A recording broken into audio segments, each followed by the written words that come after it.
Evening. We'd like to convene the Board of Education closed session at 7:03.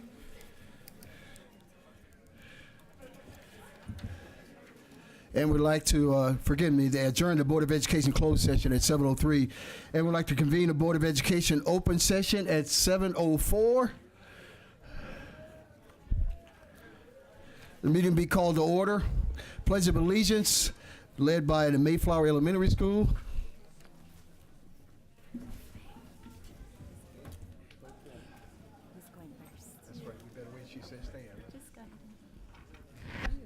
Hi, my name is Sophia and I'm a student council member at Mayflower. Hi, my name is Ava and I am a Renaissance student at Mayflower. We are going to lead you in the Pledge of Allegiance. Please stand and face the flag. Put your right hand over your heart. Ready, begin. I pledge allegiance to the flag of the United States of America and to the republic for which it stands, one nation, under God, indivisible, with liberty and justice for all. Good job, girls. You step right here, because you're going to get ready to do the robot, right? I'm going to do them.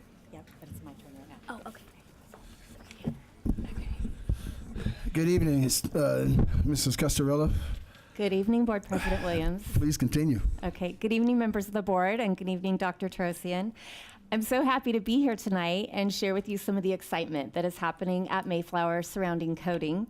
As you know, Mayflower is a Code to the Future school, and our students are immersed daily in learning and growing their skills in technology, collaboration, and critical thinking. Currently, we are in our second learning cycle with code, and this cycle is all about robotics. So our students in grades K through 5 are all building and programming robots at various levels. And I have two students, Sophia and Ava, who would like to do a quick demonstration for you and show you what they've been doing.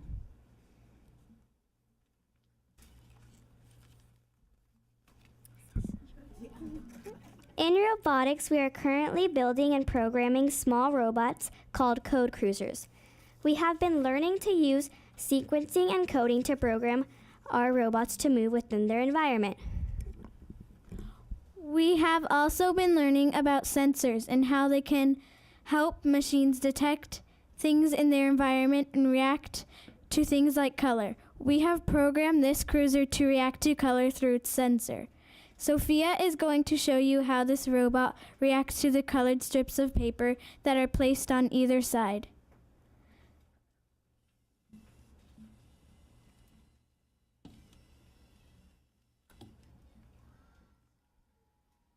Now tell them what you did. We programmed.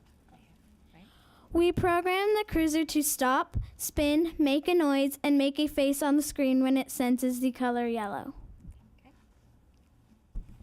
And that's exactly some of the excitement that we have going on at Mayflower. Thank you.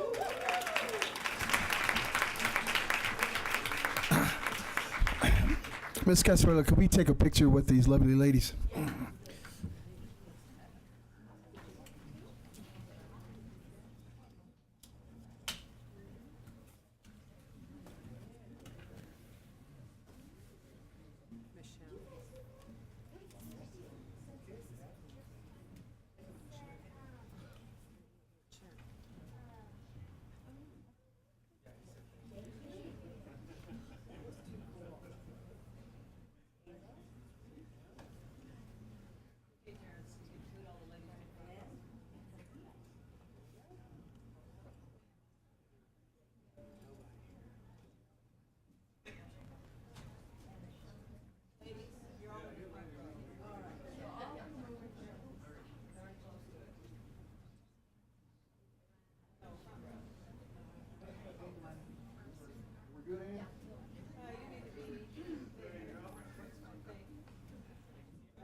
We're at item 3, roll call, which acknowledges all the board members and the cabinet are here. It looks like everyone is here. Item 4, report on closed session held to this date. We had some dialogue regarding collective bargaining agreement and expulsions, which we will conclude. Item E, order of business, agenda items discussed, presentation items which could be included from the representative items that may be moved up in the agenda. Dr. Terosian? Thank you, President Williams. We have a couple of items we will be moving. The first is from my report, superintendent's report. We will be moving one section of it forward to precede recognitions and communications. The second is that we will be postponing taking action on consent items 2 and 4, and we'll bring those back on the 14th of February. Okay. And finally, we will be deleting or taking no action on item 9, action item 9 for board business as it's duplicated in the item 10. So noted. We're going to move to approve the minutes of the Board of Education, organized meeting of December 13th. So moved. Second. Ms. Huff? Board Member Wong, Yes. Board Member Rich, Yes. Board Member Hammond, Yes. Board Member Gilliland, Abstain. Board President Williams. Yes. Motion carries 4-0. Thank you, Ms. Huff. Item 3, approve the minutes of the regular Board of Education meeting, which includes the annual meeting of the Monrovia Unified School District Financial Corporation meeting of December 13th. There's one correction to the board minutes, which will include under order of business. Board Member Hammond had commended the Monrovia Unified School District staff as well as the first responders, and we'll include that in our minutes. So noted. With that correction, so moved. Second. Ms. Huff? Board Member Rich, Yes. Board Member Hammond, Yes. Board Member Gilliland, Abstain. Board Member Wong, Yes. Board President Williams. Yes. Motion carries 4-0. Okay, folks, we're moving to all the excitement. Item F, recognition and communications. Thank you, Board Dr. President. Terosian, thank you. Thank you, Board President Williams. I am delighted to be able to recognize a very dynamic group of individuals. We had approximately 20 of our students participate in the Special Olympics this year, and while a notable number, nothing really like that occurs without a system in place to support students. And I'd like to invite Kitty Louie, our Director of Special Education, to help us recognize the students. Please to the podium. Recognize our students as well as the teachers and aides and all the staff members who helped make this a reality. Ms. Louie. Thank you, Dr. Therosian. Good evening, school board, and good evening, everyone. I'm very honored to be here this evening. The 2017 Fall School Games is a partnership between Special Olympics and also our adaptive physical education teachers. This process and event offers our students sports training, athletic competition, and most importantly, lifelong fitness skills. So with that, out of almost 15 other school districts, Monrovia Unified placed first and third. So I would like to welcome Monrovia High School Principal Kirk McGinnis, and also Clifton Middle School Principal, Mrs. Jennifer Jackson.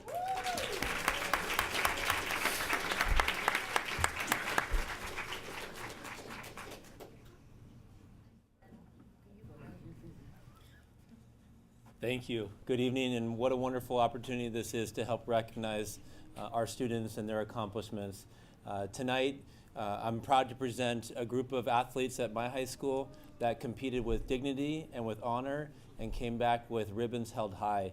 To introduce our student athletes, I'd like to introduce my classroom teachers, Kim Kirkendall and Shannon Waddell. Come on up.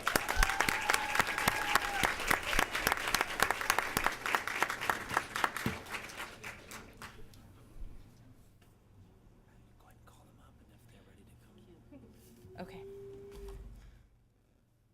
Oh, that's.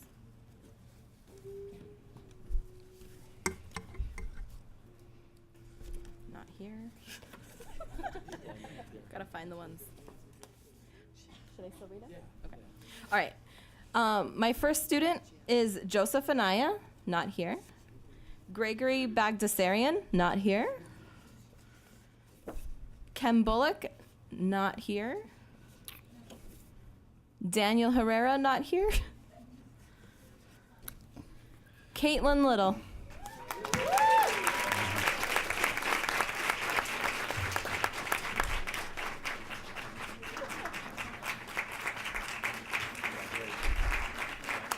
Anna Maris, not here.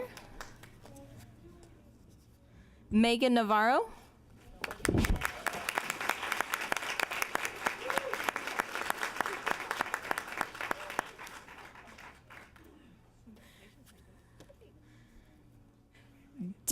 Well, I'll say that one for you.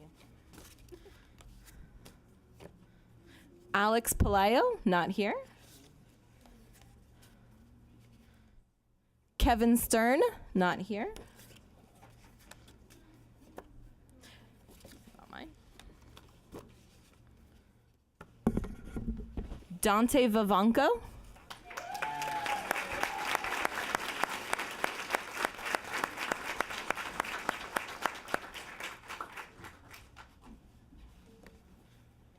And Christian Vega, not here.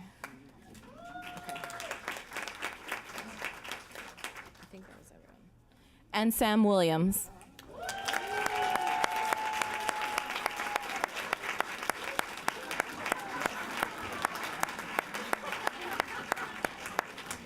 The fruit don't fall far from the tree.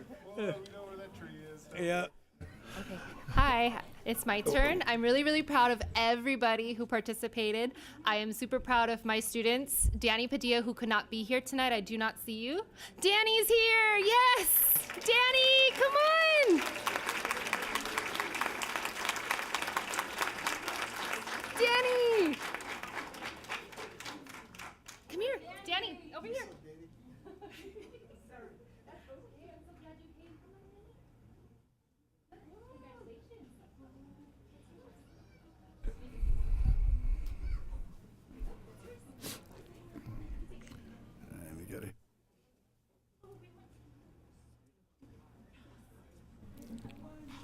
And Jason Travers. Come on up, Jason. Go, JJ!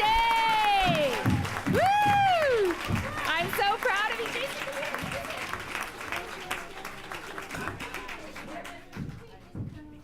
Jason. Kim and Sandra, you guys are so awesome. Can we take pictures? As you can probably know, the last kid that came was my son. I've known these kids since most of them since they were first graders. This is just an awesome moment. I'm sorry. Oh, I think I'm premature here. Am I premature? Yeah. Forgive me, guys. Forgive me, Mrs. Jackson. That's okay. It could have been a high school picture, then a middle school picture. Good evening, everyone. It is my honor to be here tonight to recognize a fabulous group of students.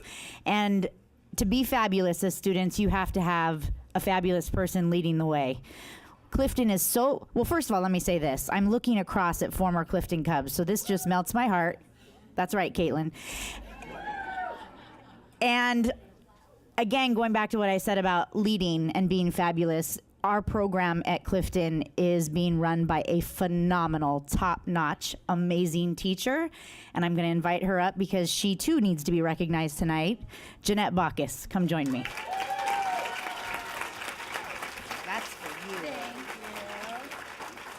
All right, take it away. Here they are. I'll hand them to you. Okay, so I also have a few students to recognize. They work very hard every day practicing for our soccer Special Olympics.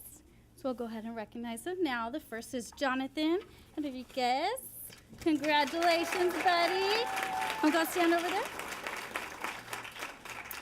The next is Vinny Lou. He is not able to join us tonight.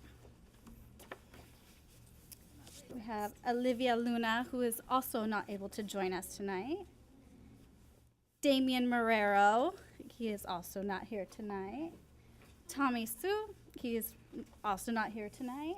She is. We have Natalia Vargas, who is here tonight. Congratulations.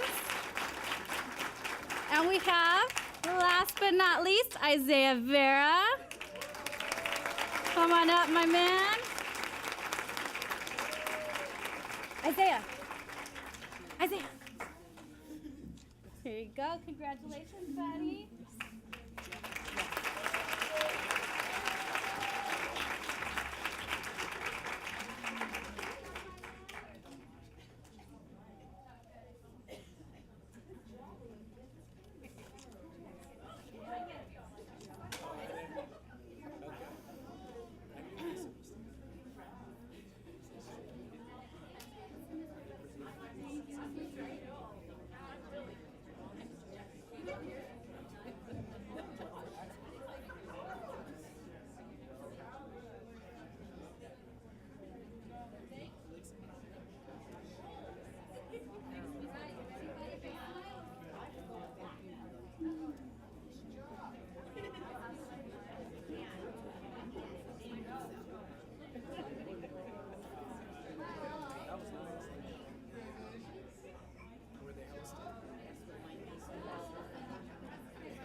In the back will be fine. We'll just move you up. It's okay. It's fine. We'll just move you up. Sorry, excuse me.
That was a moment.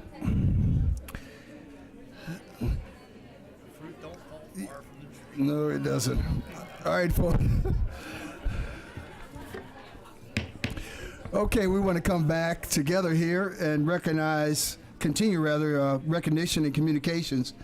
Item 1, the Board of Education would like to recognize the City of Monrovia Crossing Guards, the City of Monrovia and the Monrovia Unified School District Crossing Guards for their service and being integral components in ensuring the safety of our kids. Dr. DeRocha, I think I have that opportunity, right?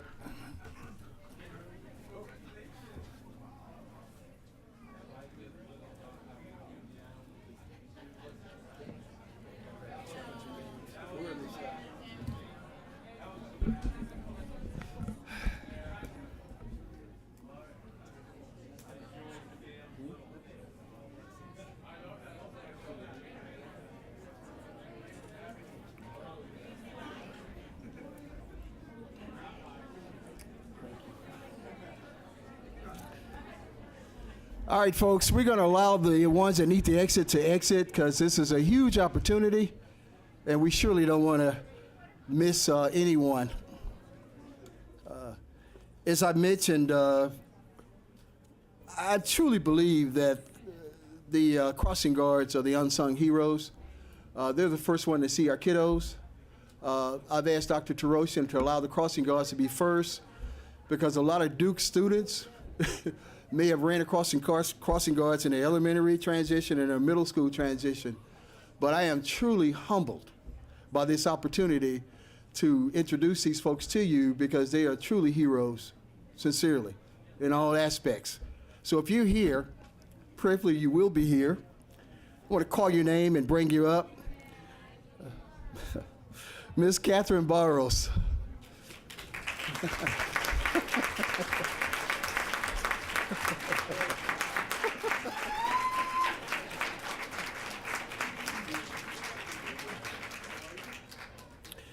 Dr. Rosen, where should they stand? In the middle?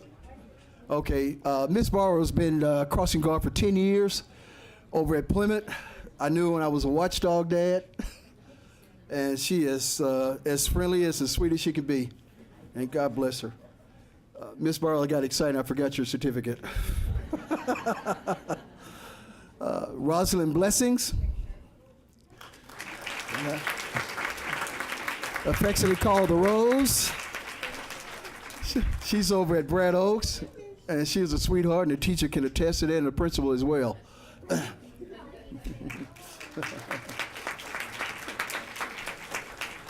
Mr. Darrell Burke.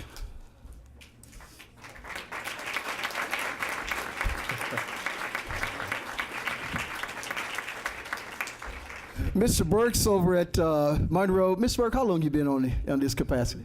7 years. Mr. Burke.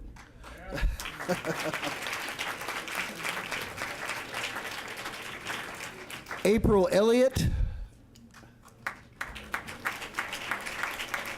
Is April here? Okay, someone grab April, please.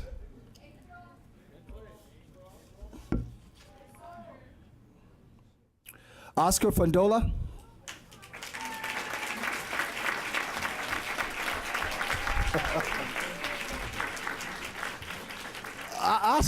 Oscar is smooth. He's over at Santa Fe, Clifton, excuse me. How many years, Oscar? 5 years. 5 years. And Oscar adopted this passion from your brother? My brother. See, I paid attention. But for you, if you're waving, he's on Foothill, right adjacent to Clifton. He's always out there. Just really, I just think you're cool, man. So thank you very much. Now, did April come back yet? April Elliott? Okay, Irma Mondragon.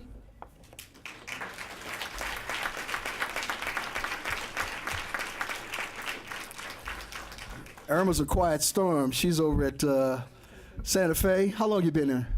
3 years. 3 years. She's a quiet storm, but she does a great job too. Thank you. Mary Singman.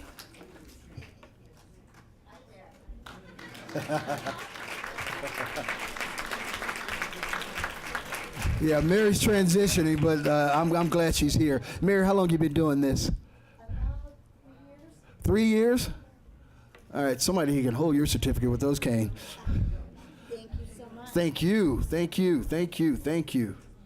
Michelle Susi?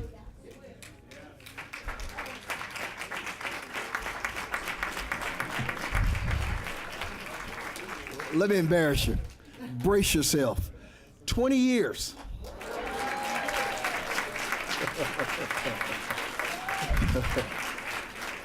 I'm gonna confess.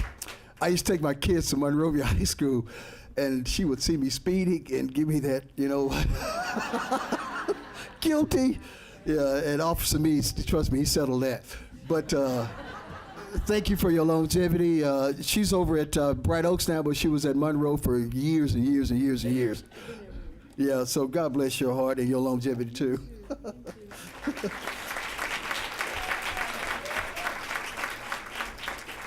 Mr. Larry Tam. Got quiet. Okay, Larry's not here? All right, someone hug Larry when you see him, please. April's still not here? Okay, Dr. Tarosian, I think I did okay. I was so excited about this. Yeah. When you see these folks, parents, you pull up and say hello to them. They're part of your nurturing your kids. Trust me on that. All right? Thank you so much for allowing me to receive these folks. This is big stuff.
Item F2.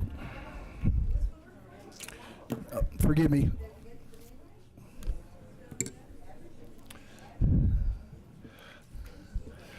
We're all going to watch you hobble on out of here.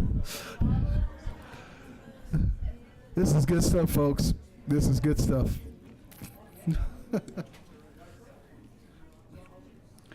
Okay, we're moving to item F2. Board of Education would like to commend the Project Pass tutors. Dr. Kaiser.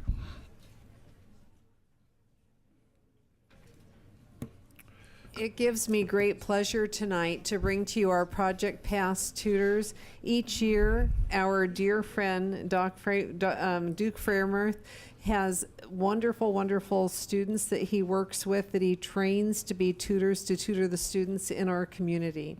And these people come to the library, they come to our elementary schools, our middle schools, and our high schools, and they work above and beyond the time that they've been allotted to work. And I'm going to have Duke come and explain his program a little bit further to you. Duke, thank you so much. Thank you, Dr. President. Good evening. Gandhi once said that the way to find oneself is to lose oneself in the service of others, and that service is really love made visible. And tonight we're going to celebrate some wonderful, wonderful college and high school honors kids who have been tutoring our students throughout the time, and their families. We always invite the families because the families are the support system. The apple doesn't fall far from the tree. The families are the ones that support these kids, and they're the examples, and that's why these kids are as great as they are. We also, in our PAT program, Terrence likes years. This is the 17th year we have had our PAT program, and we figured that we have probably tutored conservatively thousands of Monrovia students, and we're really excited and really proud of that. This year's group, we have an exceptional group of 55 college and high school tutors who have been absolutely exceptional. It's been a great year for us. Of the 35 college students, that we have them from Citrus College, from PCC, from Cal Poly, from Cal State LA, Cal State Long Beach. We have all these different places. And they're all through a federal work study, so it's free to the district, which is really nice. We have 8 AVID classes in the district, and AVID means Advancement via Individual Determination. And we have 8 of those classes, and they are staffed by our college tutors. We have 3 and 4 college tutors for each class, and they meet twice a week and do tutorials with these kids. Again, this is all through a federal work study program. Now, our high school honors kids, they're amazing. I mean, after a long day at the high school, they come running out of their class at 3 o'clock. They shoot over to the Monrovia Public Library. They grab a snack, and from 4 to 5, they work with our youngsters in Monrovia. Parents bring their kids to the library, and the parents are absolutely effusive about these kids. They say, you know, the tutoring is wonderful. And it gives me goosebumps when you just walk around and watch these kids working with the little ones. They're right from kindergarten all the way up through the middle schools. So all of this is possible. And in that, the other thing at the library is we have different tables there. We have a math table, a reading table, and a Mandarin table for the kids who are from Plymouth who are doing the Mandarin infusion. It's amazing stuff. But anyway, all of this is possible because we get the support of Dr. Therosian, Dr. Kaiser, and our wonderful school board, all the district people, and our wonderful school board. They have been behind us every year, every time, and I can't appreciate them enough. The last but not least, I wanted to mention a quote that I always love to use that the Pasadena Star-News once said in an article about our PAT program. It said, "A student has to work really hard to avoid being helped in a Monrovia school." And I think I'm proud of that the most, and that's true. So what we're going to do, we've got our certificates, but we're gonna go in the other room and give those out. But what I would like to do is call the names of our students really quickly. They can come up, shake hands with the board members, and then we'll go up to the adjacent room where we will give out the certificates, and that way we won't keep you. A lot of the kids couldn't come tonight because some of the college kids had class, and a lot of our high school honors kids were practicing, rehearsing for a play. But I will call the names, and so we can honor them. As you hear your name, come on up, shake hands with the board. We'll take a quick picture, and then we'll leave. And I can't appreciate, I appreciate the parents coming. I appreciate the board for all the help that you give. Okay, so let me call these names. We'll start first with our college students. Alicia Aparicio. Oh, would you hold your applause, please? Since we'll do it, it'll go much faster. Hold your applause, and at the end, we'll clap for them all. Alyssa Aparicio. Cassidy Aparicio. Here they come. They're in the back, I know. Okay. So that they're Andrea Banuelos. Melanie Bolanos. Rosario Camboa. Sochi Gomez. John Guerrero. I know John's here. Marlene Gutierrez. Robert Gutierrez. Yulissa Jimenez. Amanda Jones. Amanda's here. Maria Lazama. Veronica Lazama. Stephanie Macias. Jesus Marcus. Arshma Mahid. Aurora Mahabi. Sheila Martinez. Samantha Miranda. Armaine Naval. Kevin Wynn. Alexis Perez. Liliana Perez. Jose Ramos. Tim Rodriguez. Elena Pogosian. Myra Ramirez. Savannah Temple. Yin Win Thao. It's Sarah. Edward Wu and Monique Enriquez. Those are our college kids. Now for our high school honors kids, as I said, they're amazing. They run out to the high school and get over there and work with the little ones. They're terrific. Beatrice Cabo, Mitchell Ayala, Justin Carrolls, Paulo Comilla, Esther Chung, Lily Dunbar, Amanda Eckworth, Joseph Enriquez, Kathy Fong, Alexandra Frere, Faith Hawthorne, Juliana Joya, Karina Lizama, Matthew Martinez, Gabriela Moriaroki, Nolan Wynn, Ethan Paris, Cassandra Romero, Cheyenne Redmond, Nathan Saldano, Madison Strangelan, Paco Wong, and Christy Sue. Now, if I've missed anyone inadvertently, come on down, shake hands. Andrew Huerta. I don't know why do we miss Andrew? We got to get Andrew in here. Anybody else we miss? Come on, Sarah, come on down. We called your name.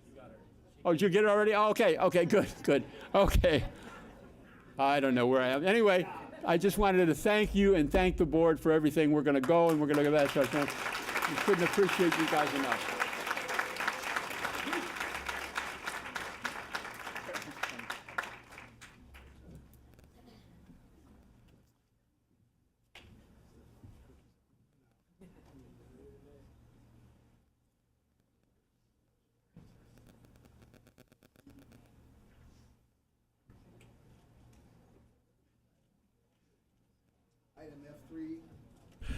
The Board of Education would like to recognize Daniel McGinnis and the Monrovia High School Marching Wildcats on being the finalists. Dr. Terosian, I assume you're going to be introducing our wonderful principal? I would love to. Mr. McGinnis, why don't you tell us all about, or why don't you introduce Mr. Magallanes, who is the maestro here and knows just a little bit more. So, how about Duke Farmuth? I think we should owe him a round of applause again. What? And truly, he is accurate about the caliber of the students and the families that they come from. This PAT tutoring program has been life-changing for our kids on our campus and in our community. And so we're so thankful to have people like that. So we can't do it without Duke. We love him. Monrovia High School is home to Scholars and Champions, and we have some champion students in the house tonight. They are a wonderfully dedicated group of kids, passionate about expressing themselves, passionate about their artistic talents, and that wouldn't happen without the direction and the care and the guidance that we have from Mr. Daniel Magallanes, number one, but then also from the support that they have not only at home, because I don't know if any parent has, if there are enough earplugs in the world to withstand practices for multiple years. The kids that are competing now in our band and orchestra at the high school, tonight we're recognizing our band, have had years of practice. They've had years of support. They've had years of polishing their craft. And it's an honor tonight to be able to recognize this group and to celebrate their accomplishments this year. And again, that wouldn't happen without the direction of Mr. Daniel Magallanes. So this is for you. Congratulations. You're welcome.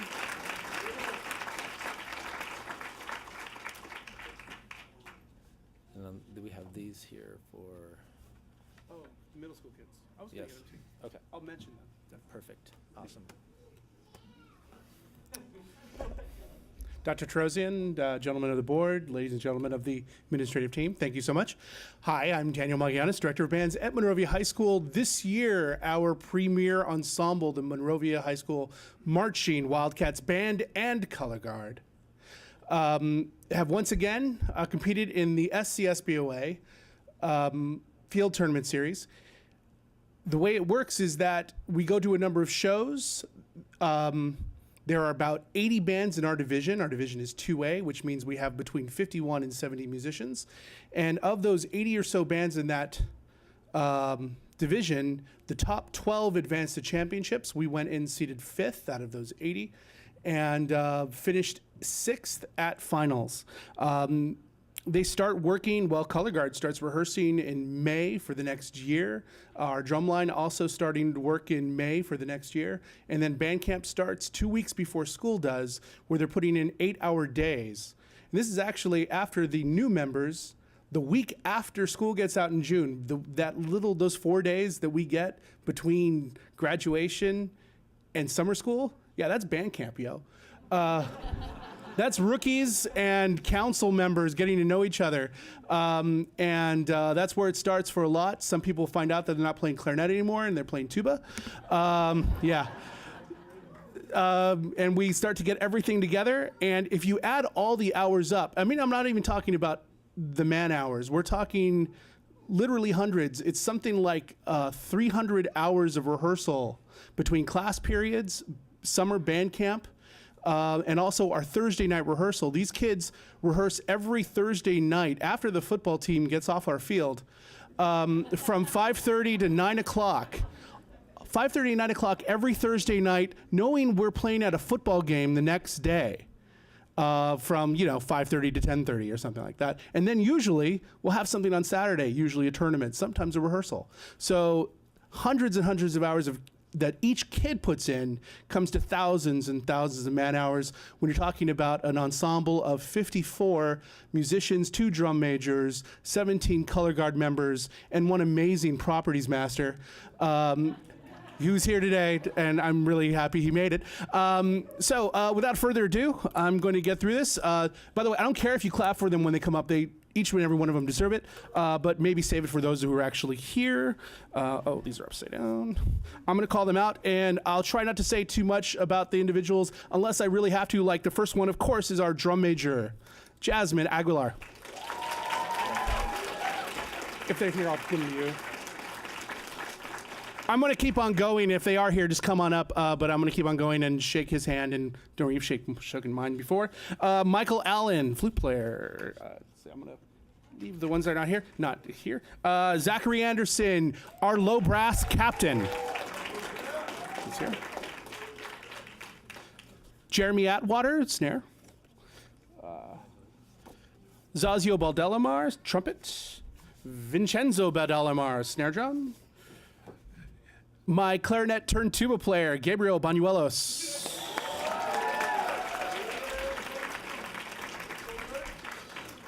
We had a couple of people decide to try new instruments for the good of the band. This is our first one. Eileen Batista moved from horn to low brass and really helped. Eileen Batista. There's another one coming up later, don't worry. David Bachman, trumpet. And treasurer, thank you. Caitlin Cabal, front ensemble. Jason Camarano, baritone. Adrian Carballo, trumpet. Jay Carlson, snare, drum captain. Samantha Childers, librarian and flute. Ryan Cooper, clarinet. Oh, sorry. I'm going too ahead of myself. Bianca Cordero, color guard. Isabella Damasco, alto sax. Alyssa De La O, co-captain of the color guard. Her twin sister, Crystal De La O, co-captain of the color guard. Oh, wait, no, Perla is her twin sister. Alyssa's her cousin. Perla De La O, co-captain of the color guard. There's a lot of De La O's. Next one would be our properties master. This gentleman could not be in the class, but he wanted to do whatever he could. So we had all these big props. Later on, when that scrolls through to the pictures of us actually performing, I love that picture of the upper woodwind high five before we line up to go on. But you'll see these big, gigantic backdrops. And he was in charge of managing them, make sure they turn around at the right reveal points. And it was awesome, except for when we had championships in Riverside in 50-mile-an-hour winds. And for the first time, they started to flip over, but he was putting them back up and putting them back up and putting them back up, holding them down. Mr. Oscar Estrada.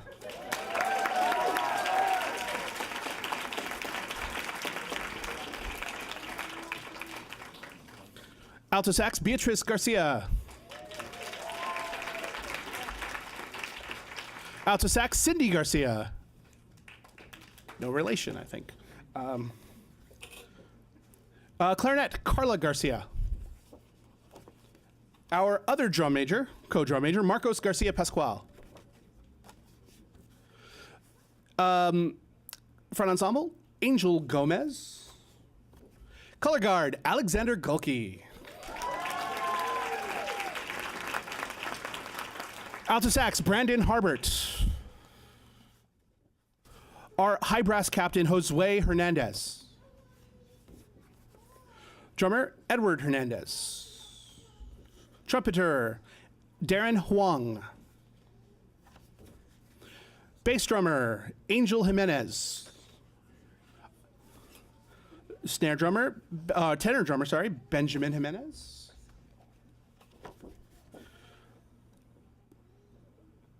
Oh, color guard member, Ashley Jimenez. I'm trying to remember what they play. Color guard, Kyla Keys. Bass drummer, Monique King. Baritone, Corey Kutch.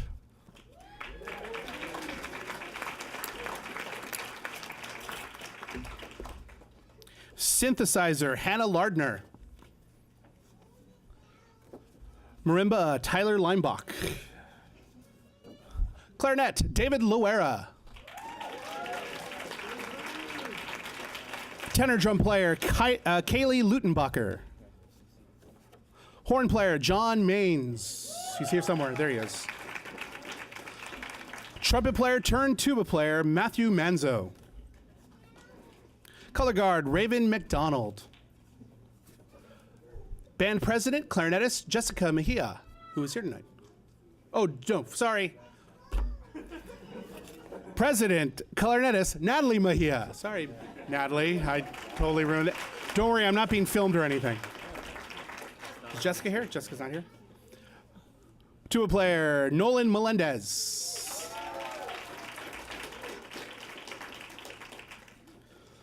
Mellophone, Giselle Morales.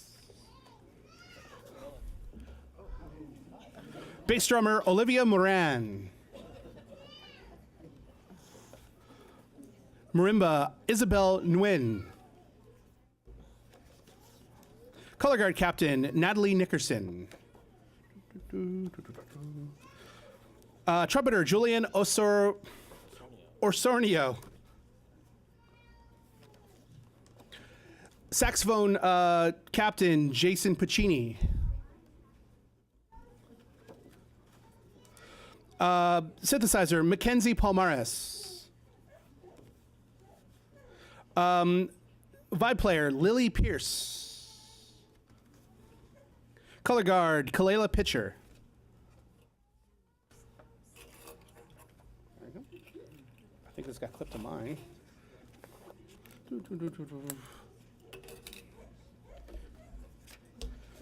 Bass drummer, Xavier Radillo. Trumpeter, Conrad Reinhardt. I'm getting pretty good at this. Oh, Conrad's here. There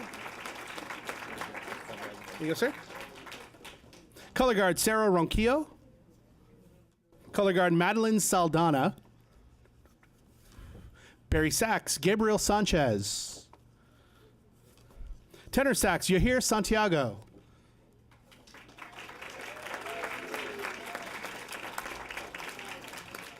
Tenor sax, Cuauhtemoc Silva.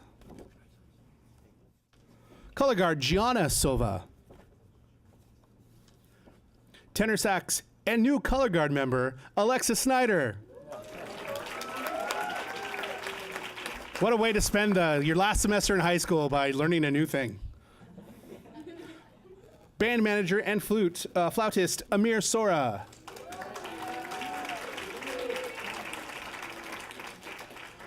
Flautist, Matthew Temis. Alto sax, marimba, and now euphonium player, Gabrielle Thompson. My lead horn player who decided to play baritone for us because we really needed lower sound, Austin Tolles. Color guard member, Jasmine Vega. Set drummer, Chris Wells. Tenor sax player, Christy Shue.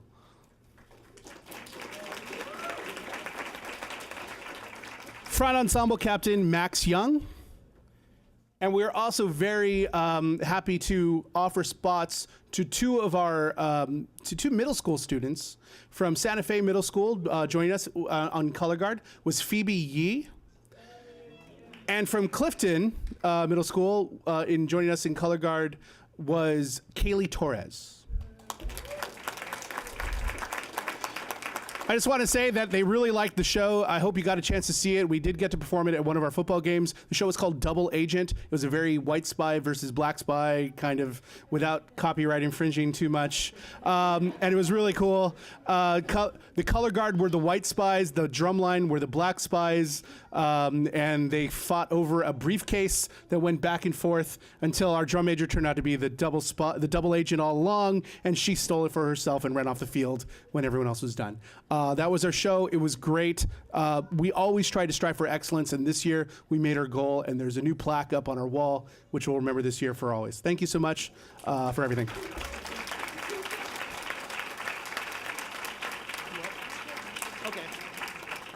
There's the other one.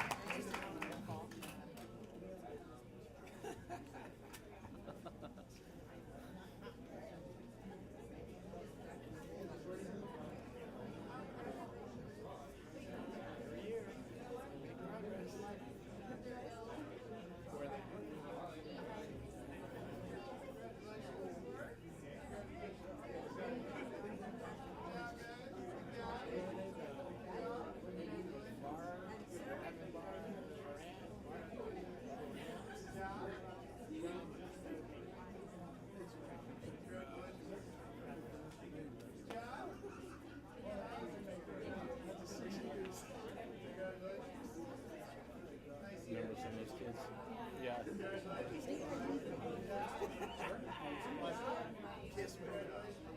Yeah, so seriously, there was a box like about this big, a big metal like tool job box that was just, it used to be there. I don't know if it's still there. Yeah, just below the earthquake bin. Yeah. Chris Barstow gave me the key a long time ago when they first dropped it on there, and he said, if you want me to put some stuff in there for the recess, I'm like, okay, sure. Never did. There's probably like little pop-up puzzles and soccer balls and cones and that kind of stuff. So when I pulled it out, I was like, I know exactly where this goes.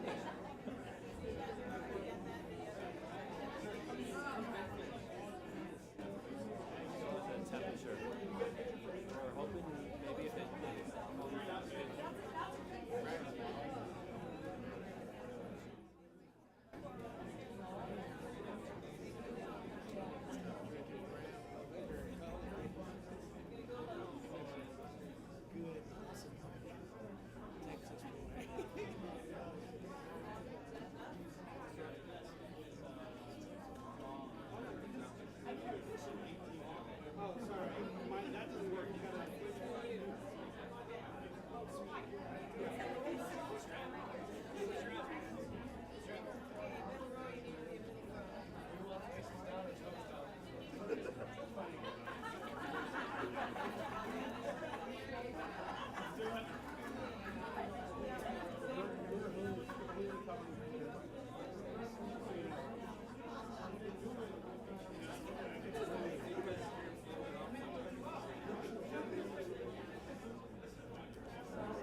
Annabelle had it a couple weeks ago.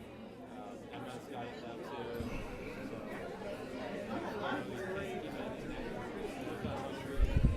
Okay, we're going to move forward to item F4.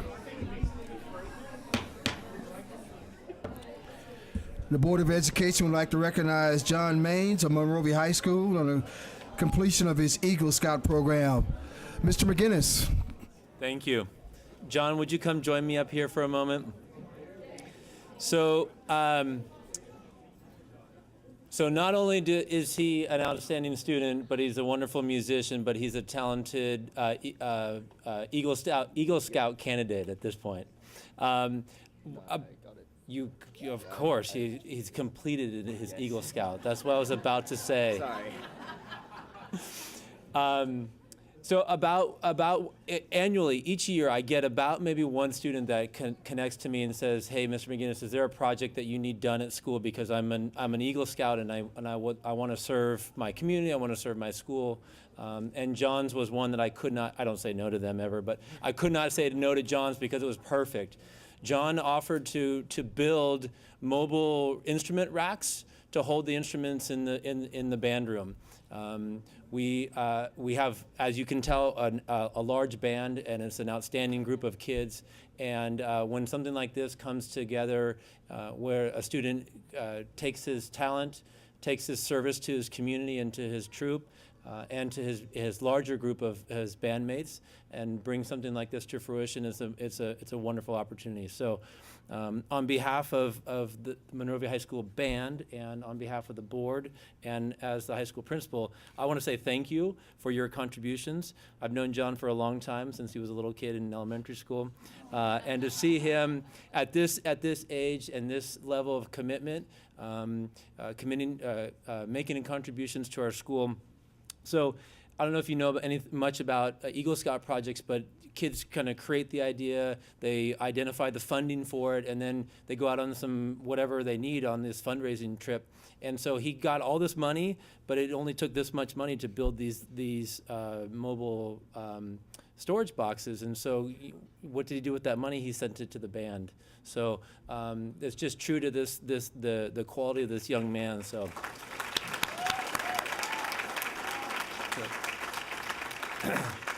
So we wish to honor you, John, for the completing of your Eagle Scout project program. Congratulations. Thank you. You're welcome.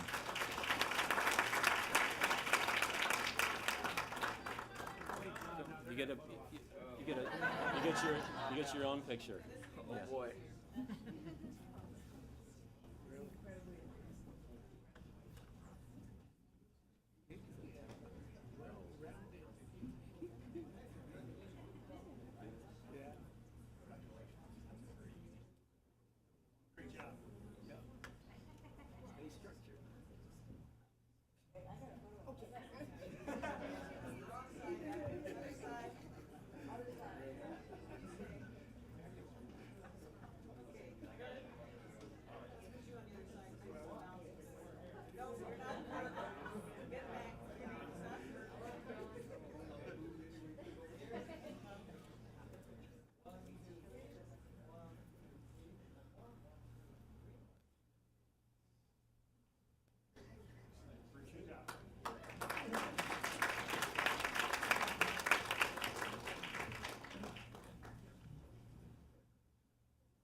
One second, T. To make his accomplishment even more special, less than 1% of all people who enter Scouts become an Eagle Scout. That is a tremendous accomplishment. Congratulations, John.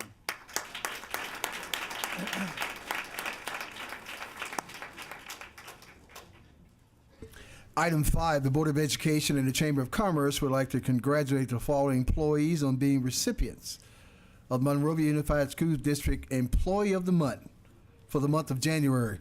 Dr. Jackson. Yes, Board President Williams, members of the board, Dr. Terosian, community members. This evening, we're honored to recognize and celebrate our exceptional classified and certificated employees of the month for their commitment to our community, the district, and most importantly, our students. These members that we are going to recognize this evening were selected by their peers. In recognition of their services, they will receive tokens of appreciation, of course, from their site administrators, from their peers at the site who are here today to celebrate them, the Board of Education, Chamber of Commerce, Foothill Federal Credit Union, Imprintability, and Wendy's this evening. And so with no further ado, from Mayflower, Principal Michelle Costarella.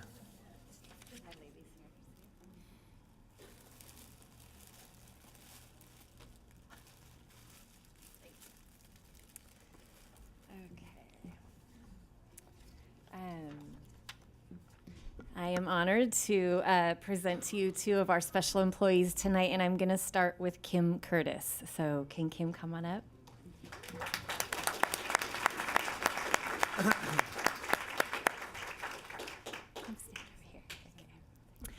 Kim Curtis is an outstanding employee and supports Mayflower in many ways. For 2 years now, Kim has served as a proctor on our campus, working with students at lunch and at recess. Beyond her daily work, Kim fosters meaningful relationships with students, and she is keen to students, especially those who are, in need, and she takes the time to reach out and help them through friendship, guidance, and support. She also supports our school as a whole in various ways, going above and beyond. She often volunteers her time in the office and classrooms, and when there is a need on campus, Kim is always the first to say, "I can help."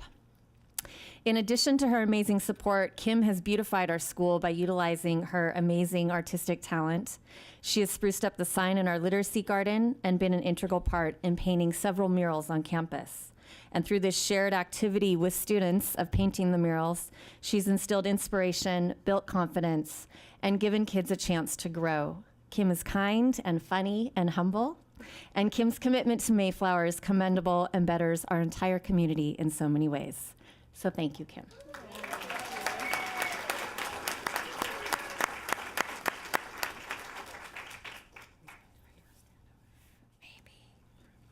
These are both for you.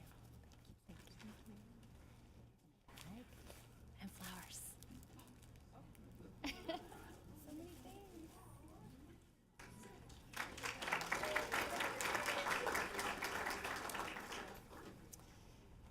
The next employee that I'd like to call up is Caitlin McDonald. Caitlin is also an outstanding employee and a tremendous support to Mayflower School. New to Monrovia Unified this year, she's proven to be an exemplary teacher who works hard to meet the needs of all of her students. Beyond the classroom, Caitlin has graciously volunteered to pioneer and lead our new Renaissance team at Mayflower. Her quick response and diligence in creating and organizing the program directly benefits not only the 30 students in grades 3 through 5 that she serves, but it directly benefits the school as a whole. Caitlin meets with the Renaissance team regularly. She builds their capacity as student leaders and is working to foster a community of service and celebration. In addition to leading Renaissance, Caitlin has stepped up to fill the voluntary role as PBIS coach for the Mayflower staff and school. She attends regular PBIS trainings and supports the site PBIS team.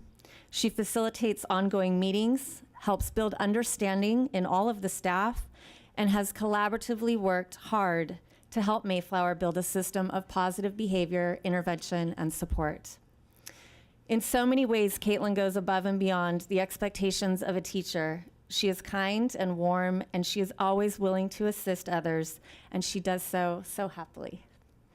Her commitment to education and to Mayflower School has had a tremendous positive impact on the culture of our school and the staff and the students. So Caitlin, thank you. Thank you. Thank you so much.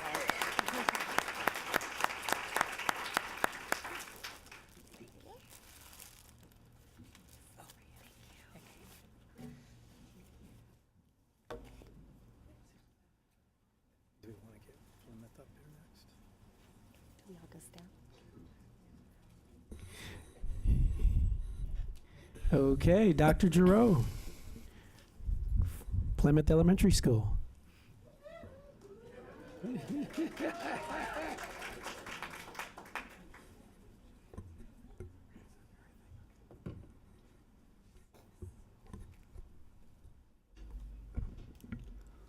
Good evening, board members. Good evening, Dr. Tarosian. Good evening, everyone. It's with great pleasure that I introduce Plymouth's Employee of the Month honoree, Mrs. Cecilia Vega.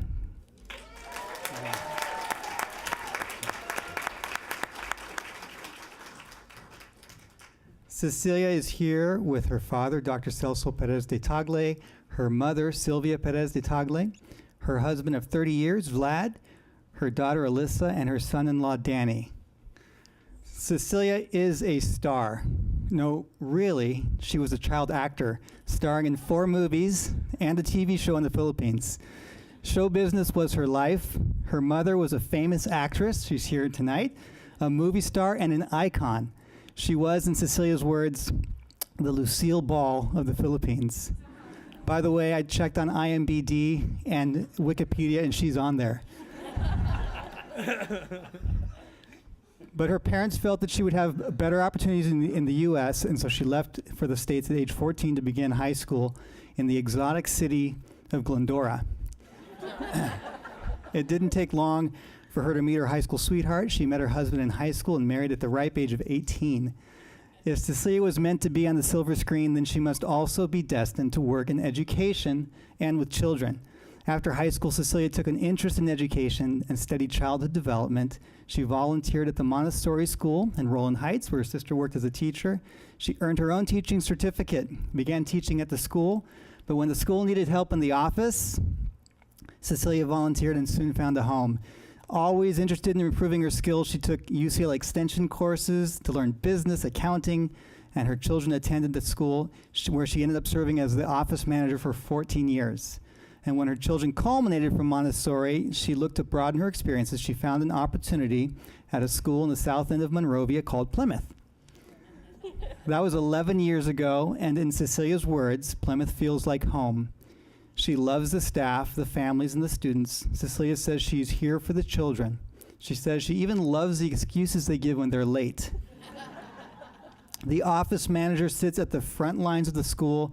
There is not a more important role. At any given moment, she may be confronted with frantic parents, requests from teachers, injured students, emergency situations, or even a coffee-deprived principal. And Cecilia meets all of these situations with unusual grace and aplomb. She carries an unbreakable spirit, a positivity that is both authentic and infectious. Her impact on Plymouth is better captured by the words of our staff. I asked our staff to speak about Cecilia, and I'll read a few of what the items that they said. Cecilia is very attentive to everyone's needs. She has an amazing endurance to work under difficult circumstances while keeping her contagious laughter. She contributes to a vibrant community at Plymouth. She always has a smile ready for you as soon as you enter the office. I love Cecilia's laugh. She finds ways to use humor to alleviate a situation. She may be the busiest lady at Plymouth, and yet she always is very kind, helpful, and humble. Her laugh and joyful spirit fill our office with pizzazz and endless fun.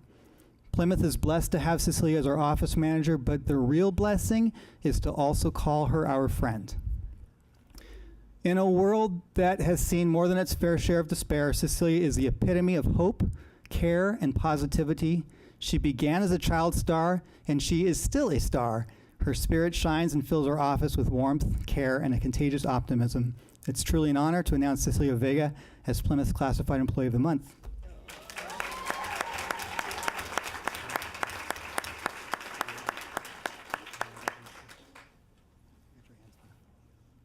Thank you. Oh, this too. Okay.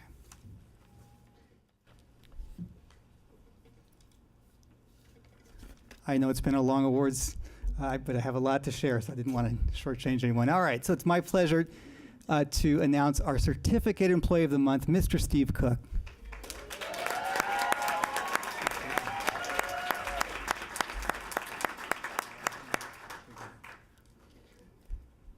Mr. Cook might be uncomfortable with the attention, but he is so deserving of this honor. He's truly exceptional in what he does. Mr. Cook has always had a passion for foreign languages. He began college with an interest in learning German, then earned his bachelor's degree in Chinese and Asian studies. After graduation, he worked as a volunteer for 2 years in Taiwan. Given Mr. Cook's love of language and expertise in the classroom, you might think he was always a teacher, but he began in a different profession. He was working in the insurance industry, and one day he was volunteering in his daughter's second grade class when a teacher noted, "You'd be a great teacher." Something must have resonated in her words because Steve rethought his entire career. He went back to school, earned his credential, and began teaching 6th grade in Capistrano Valley. And then by chance, as he accompanied a friend who was applying for a job at a nearby school, an opportunity presented itself that would again change his course dramatically. He was simply waiting for his friend at the school's book fair, and he struck up a conversation with the principal who was about to open up a brand new middle school that would offer Chinese. And Steve was hired on the spot.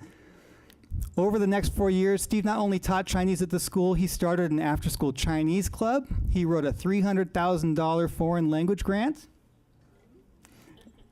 And as the district expanded their Chinese language program, Steve became a roving Chinese teacher and taught both middle and high school students. And then, due to an unexpected change in the credential requirements, his path veered again, and he found himself teaching in a special education program at a non-public school. He did this for 7 years, but found that he was missing something important: his passion for language and for teaching Chinese in particular. He found an opportunity to work at a not-so-nearby elementary school that was just beginning its own Mandarin dual immersion program, and he was hired to work at Plymouth. Mr. Cook's drive, and I mean that in both senses of the word, is unparalleled. He actually drives from South Orange County every day. And to avoid traffic, he leaves his home at about 3:50 every morning. We're probably past his bedtime right now. So.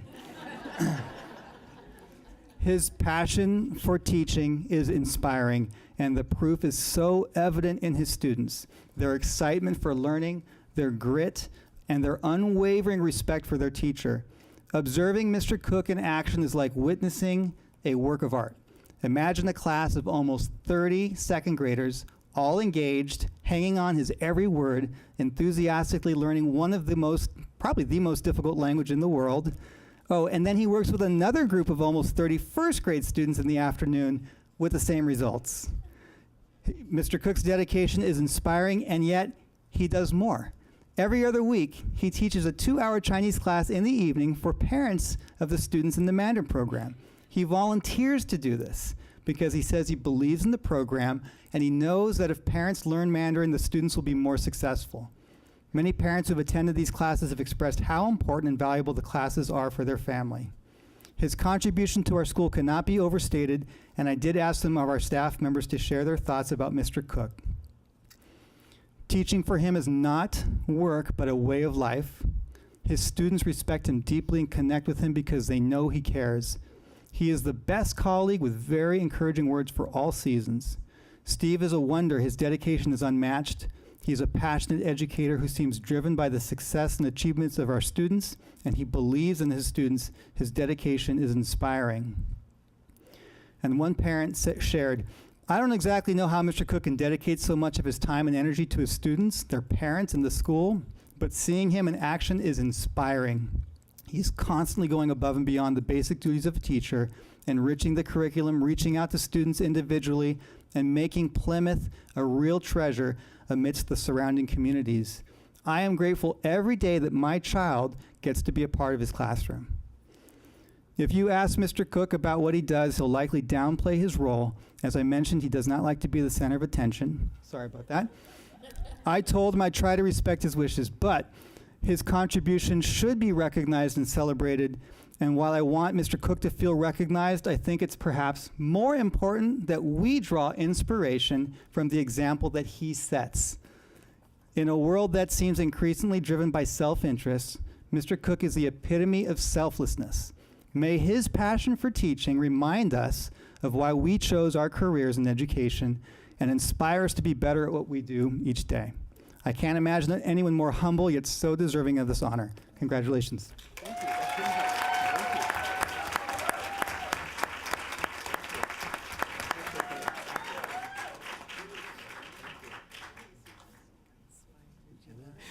And rounding out our honors, Principal Jennifer Jackson, Clifton Middle School.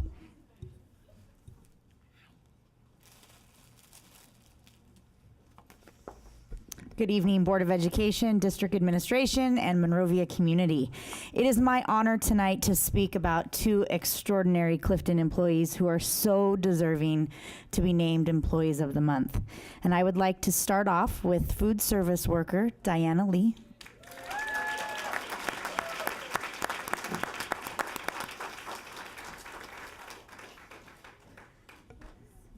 I think it should be known that Diana is a product of Monrovia schools. We did go to school together, so this is quite exciting for me to be here giving her this award this evening. Diana began working as a permanent employee in our food service department 7.5 years ago and has become a star employee in such a short amount of time. If there's a word to describe Diana, it's dependable. Diana is our go-to when our food service manager, Richard Temez, is not available or off campus, and we do not know the difference. She is polite, patient, and kind, and ensures students and staff have everything they need to have a great day. Food service manager Richard Temez says, Diana is my right hand that keeps Clifton's cafeteria operating at the highest level of expectation. She is a true leader in every way and completes everything she is asked to do without fail. She is a constant shining light, my rock, and my strength. And by the way, yesterday, the health department was at Clifton, and this team earned a 99%.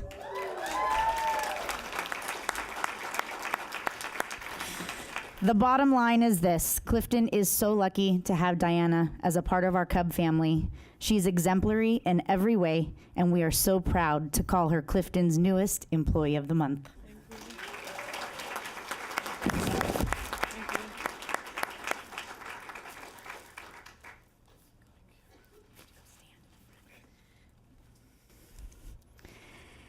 And now I would like to invite teacher Nicole Burgess to the podium.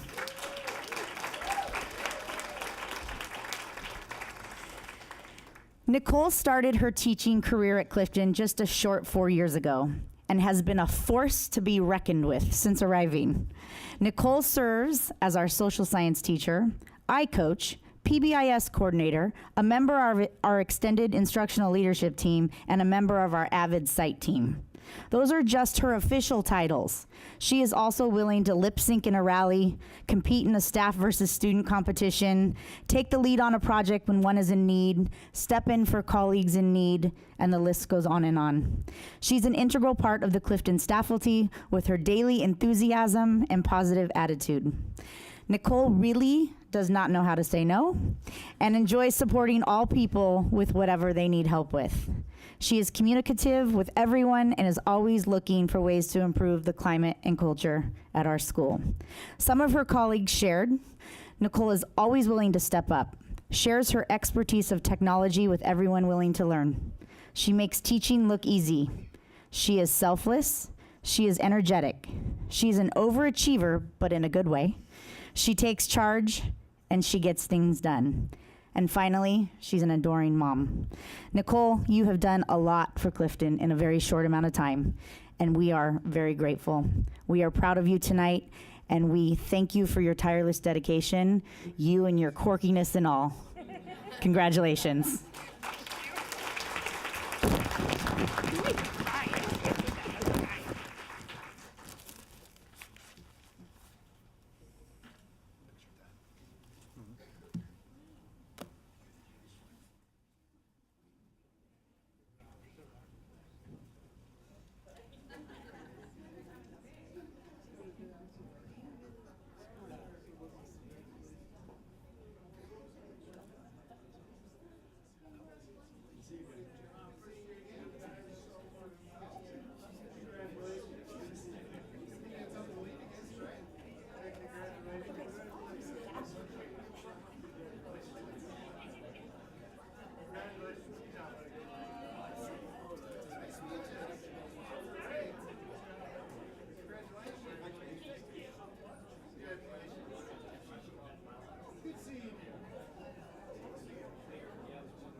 Item 6, the Board of Education would like to congratulate the following teachers on receiving the 2017 California League of Middle School Educator of the Year. Dr. Kaiser. It gives me great pleasure tonight to bring to you two of our wonderful teachers and two of our wonderful schools for recognition as California League of Middle Schools Educator of the Year. The California League of Middle Schools focuses on middle schools, and they influence the state document taking center stage. They have three goals. They provide professional learning for teachers, they provide advocacy for education with politicians, and they recognize schools and teachers. And tonight we have with us two outstanding teachers that have been recognized by the League. Lisa Harold from Santa Fe Middle School. And Daniel Ray from Clifton Middle School.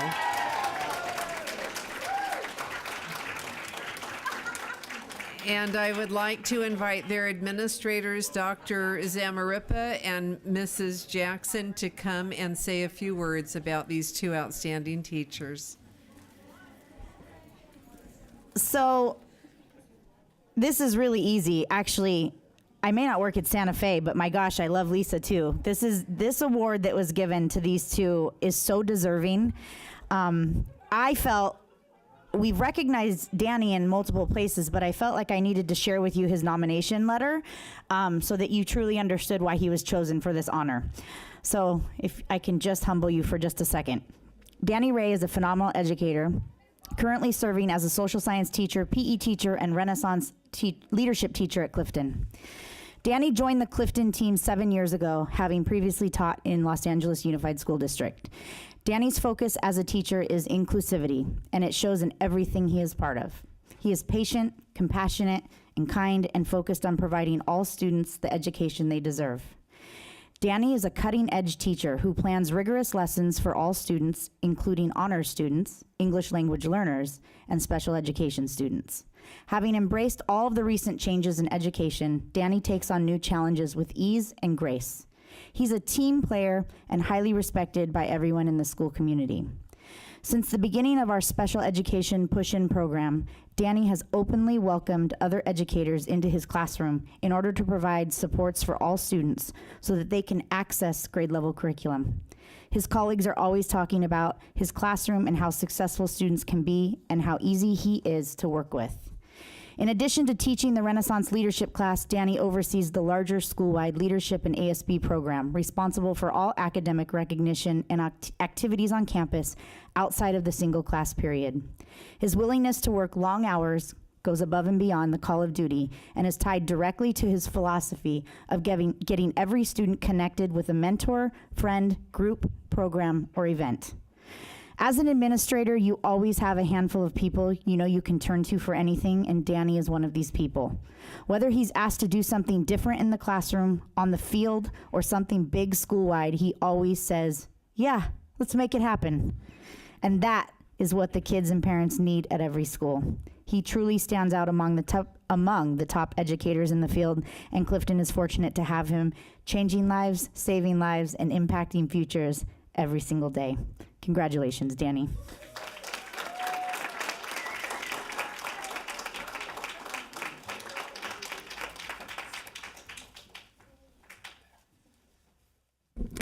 Good evening. I'd like to paint a picture for you.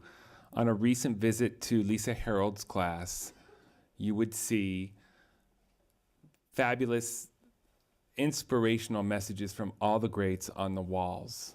In the front, the entire front of the classroom is dominated by goals, and none of the goals say what I will do or you will do. All of the goals say what we will do, and they're all focused on her fabulous 8th grade students. Of course, the walls are adorned with their work, and you would see Mrs. Harold, eyes sparkling, walking around the room, and you would see students who have some of the primary documents of our founding of our country on their desks, and the documents are a mess. They are annotated, they are full of highlighting, they are full of writing.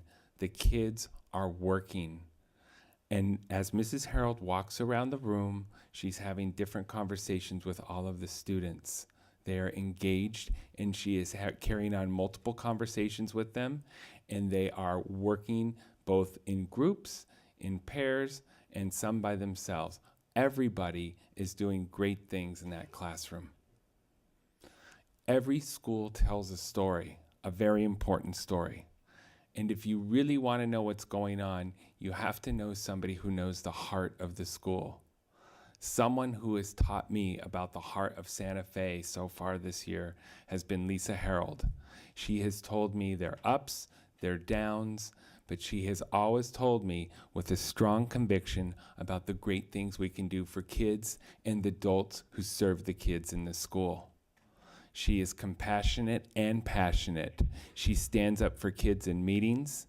She stands up for her colleagues, and she always wants to do what's best for the school community, but at the heart of it, she'll always go back to the kids.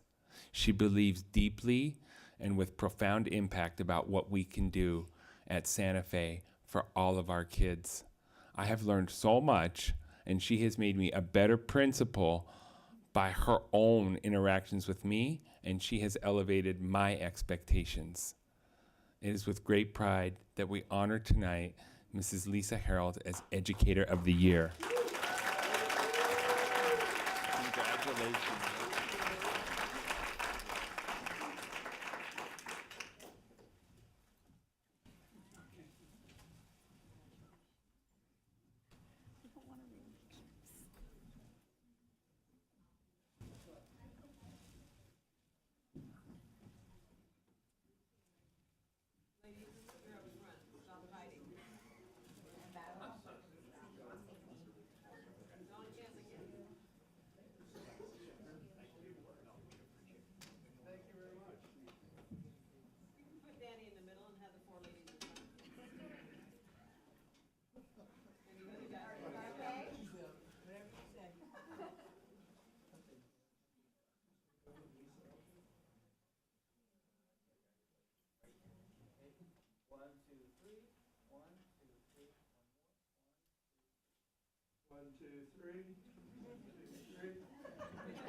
Ladies and gentlemen, we'd like to continue on item 7.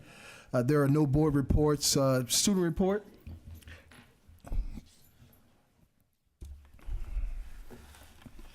January 30th, Renaissance will be putting on an all-district talent show at 6 p.m. It will be $5 at the door in the auditorium.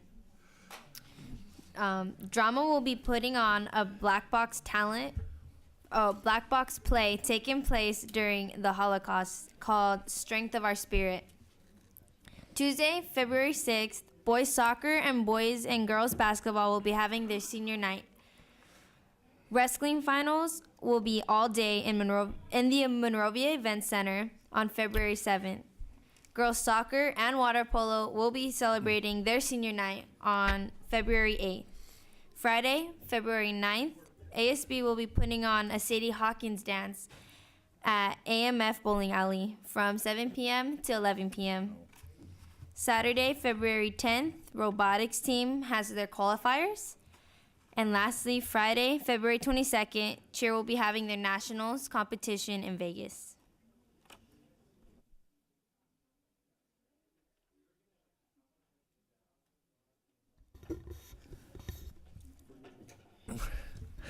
Thank you. Having a little sidebar with Mr. Hammond. Dr. Terosian. Thank you, President Williams. I'd like to invite Dr. Leslie Miller from Wild Rose Elementary School to share with us a little bit. We had the privilege of walking the halls of Wild Rose and walking into some extraordinary classrooms, and this is a wonderful opportunity for us to share just a glimpse of what we saw. Thank you very much, Dr. Therosian. President Williams, members of the board, cabinet, Dr. Therosian, thank you very much. And to our audience, I just want to start by first thanking the board for a wonderful opportunity to showcase Wild Rose last week, to see all our classes, our teachers in action, and our students learning. That is what we are all about. And we really appreciate the board's time to come and meet and see all the hard work of our teachers and our staff. Tonight we have with us members of our audience, our Wild Rose community, and our staff. And I just wanted to take a moment and thank them publicly for coming and sitting through and being here tonight. A little bit about Wild Rose. If we looked at us as quantifying Wild Rose has 444 students. 130 of our students are ELL, second language learners. 16% of our population, that's 71 students, are in special education at Wild Rose. And as of December, 79% of our school students participate in the free and reduced lunch program. So a little bit about the global initiatives happening at Wild Rose. Our work is about connections and partnerships, looking at how our leadership, my leadership, and the leadership of our leadership team is transparent and communication is open and often. Our focus breaks into 3 distinct areas: Arts for All education, strong coats and partnership, and our focus is on positive school culture. We have a strong PTA and community outreach, and we are always working on our curb appeal. So what does that look like? Well, as we looked at the arts program, our teachers are engaged in the professional development of our art. They are becoming experts as how to cross-cut art into the core subjects, and here you see them working. We're also looking to beautify and have physical and visual images of art throughout our school. This is a 5th grade project we started last year where we're adding to our gallery. Our gallery is our main hall. One piece of American art we're showcasing per class. This one was the Georgia O'Keeffe. And our tie is to our local museums and working in partnership with experts in our community in mural painting in this example. Here we have our other physical and visual symbols of art. We have our performances. As I know, we all know, part of the language arts standards is about how students communicate and project their voice. And so what better way than through performance? And so all kindergarten through 5th grade students at Wild Rose participate in the holiday show, and it's a play with musical productions throughout. We have a strong partnership with the Coatson Foundation. Here you see our Coatson team, yay! And they are working hard. It's a 2-year program in Coatson where the teachers have the opportunity to drill down deeper into their craft, and they had choice in what area of their craft they wish to work on. Writing is one of the areas that is strong at Wild Rose, as is building our capacity in math. Part of being part of Coatson is that our teachers had the opportunity to attend professional development that is outstanding. Here they are at Teachers College in New York City, and they were working with Lucy Calkins, an expert in the field of writing and reading, and receiving training in those areas. We have a strong partnership with our community and support for our community. Wild Rose comes out in a big way for our holiday parade. We also have programs at our site in conjunction with our PTA. our school has put on. This is beautification, and our focus was to build our garden. And you're going to see our garden next. So this year, one of the programs Wild Rose looked to include was building a victory garden. And through our partnership with Enrich LA, you see our opportunity to add our victory garden boxes and have education. You see with the hat is our garden ranger, Ranger Alex, and she comes out each week and provides to our students garden science. And every student has the opportunity to work and understand the cycles of planting, how to add the correct nutrients to our ground, and they even were adding insects last week to the garden. We also have a very strong tie to patriotism in the community, and this is our Veterans Day program.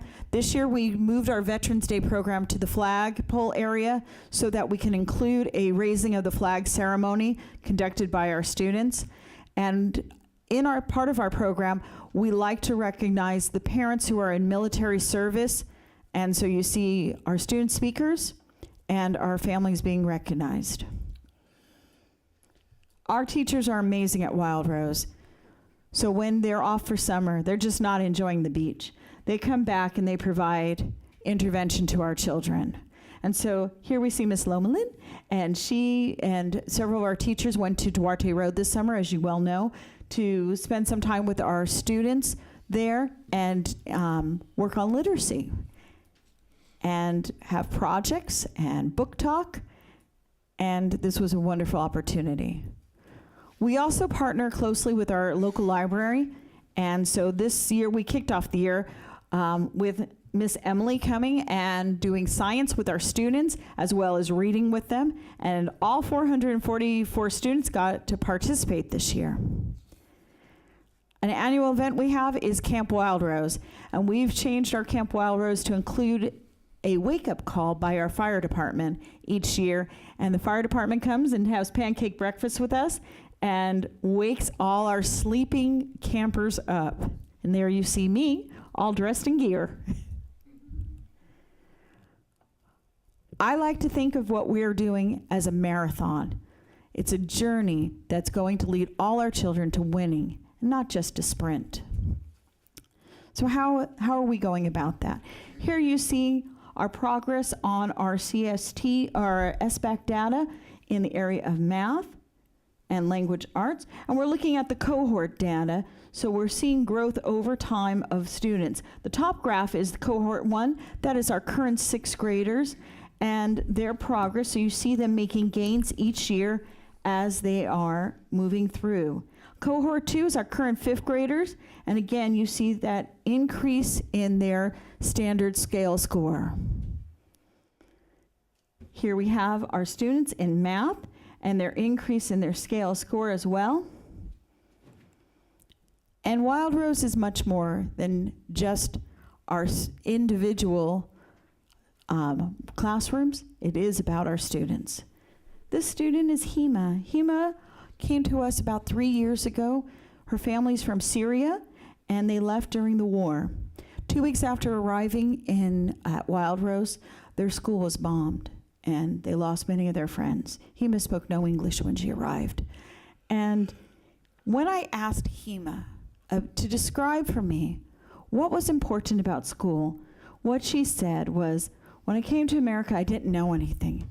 And then she started to talk about the individual teachers. She talked about her kindergarten teacher, Miss Velez, how scared she was when she started kindergarten. But Miss Velez was so kind that she felt that she could be successful, and she wanted to speak English. In 1st grade, she had Miss Langdale. Miss Langdale's here with us tonight.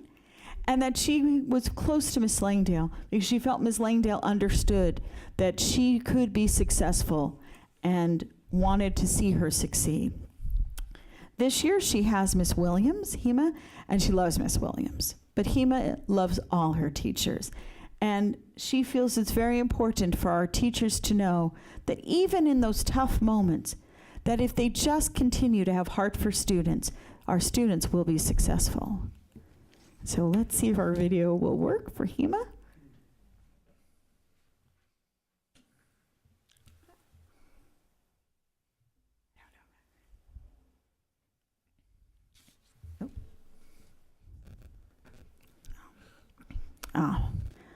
unfortunately, that is not working. But in Hima's words, what she said was that there she is. What is it you want to tell all teachers?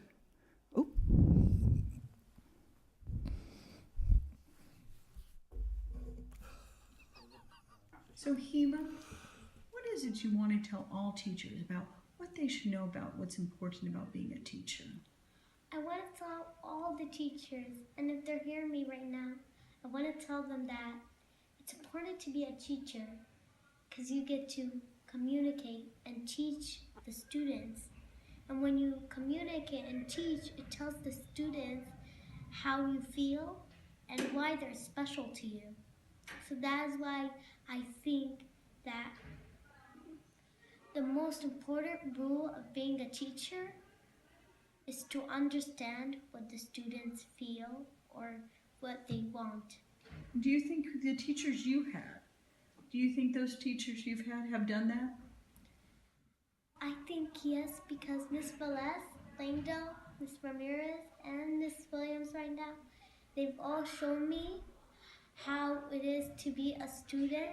And when I grow up, I would love to be a teacher because then I could know the most important rule, which is to communicate and know how the students feel or why they're special.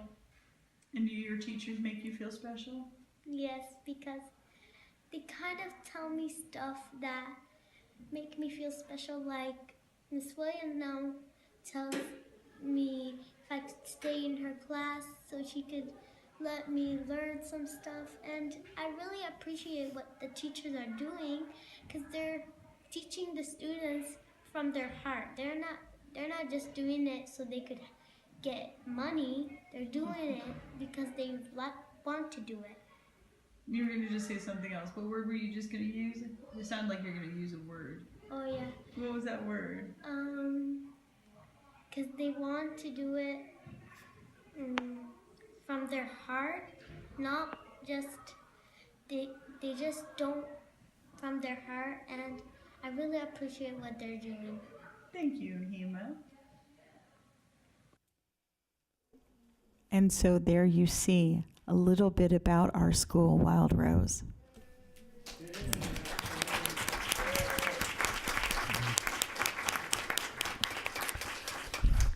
Dr. Miller, you have a special guest in the audience that I was totally impressed with. Would you introduce this gentleman in the likes of a PTA president? I would love to. I'd love to introduce our PTA president, Mr. Richard Beltran. Mr. Beltran began as a watchdog parent at Wild Rose, and then last year he said, I just feel like could get more involved. And, as principal, those are the magic words. Oh, I have a project for you. And so lo and behold, before he knew it, PTA had folded their arms around him and embraced him. And he said, I think I could be president of PTA. And of course, we all cheered. And we were so excited that he took the opportunity to take the reins of leadership at our school in this capacity. He is amazing, and his heart and caring for our community is making a huge impact at Wild Rose. Also, I wanted to add, Mr. PTA president, in all my years of sitting on this dais, I've never seen a PTA president at a boardwalk, and I was totally impressed with that. So I really appreciate your passion to serve, and I look forward to working with you too. Oh, absolutely. Thank you.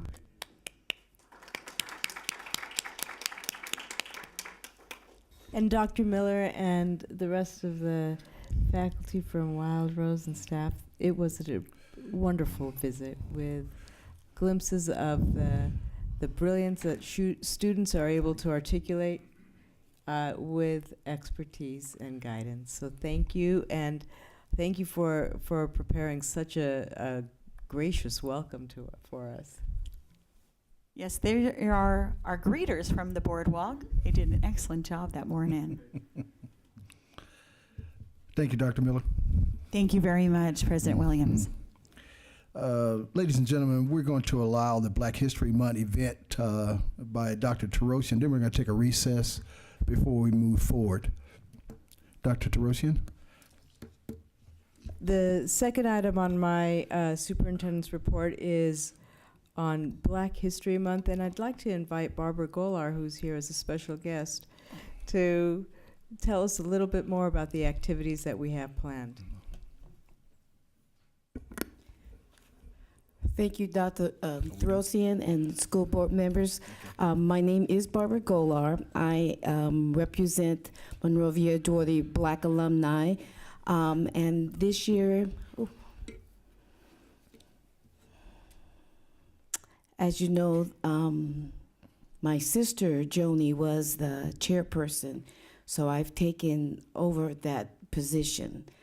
So just bear with me for a few seconds here, if I break. Anyway, the theme for this year is African Americans in times of war. And so what we're actually going to be doing is honoring our local African American veterans.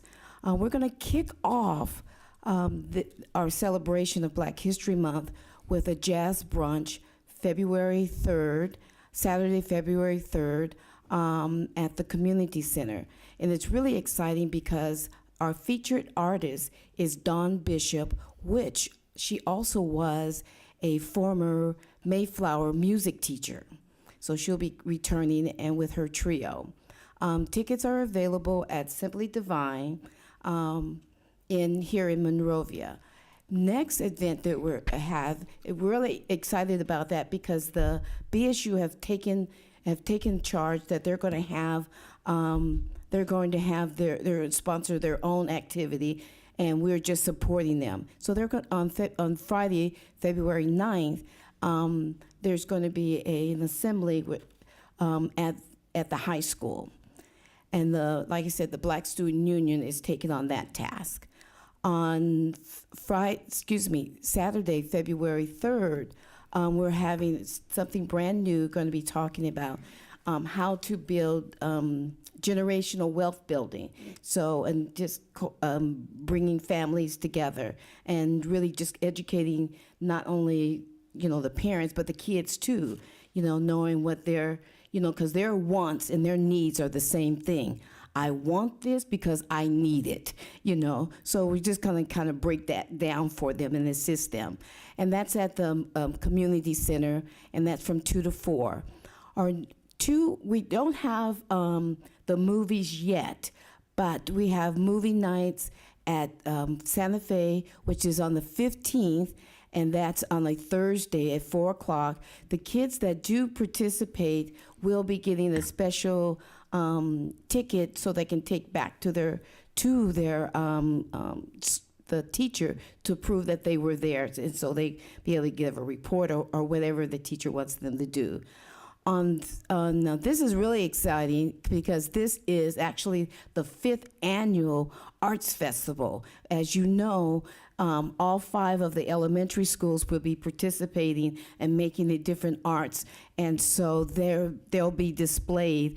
And our school this year is Wowrose, and so Sharon Morris and myself had the opportunity to meet with Dr. Miller, so she's excited as well as we're excited about having that event there.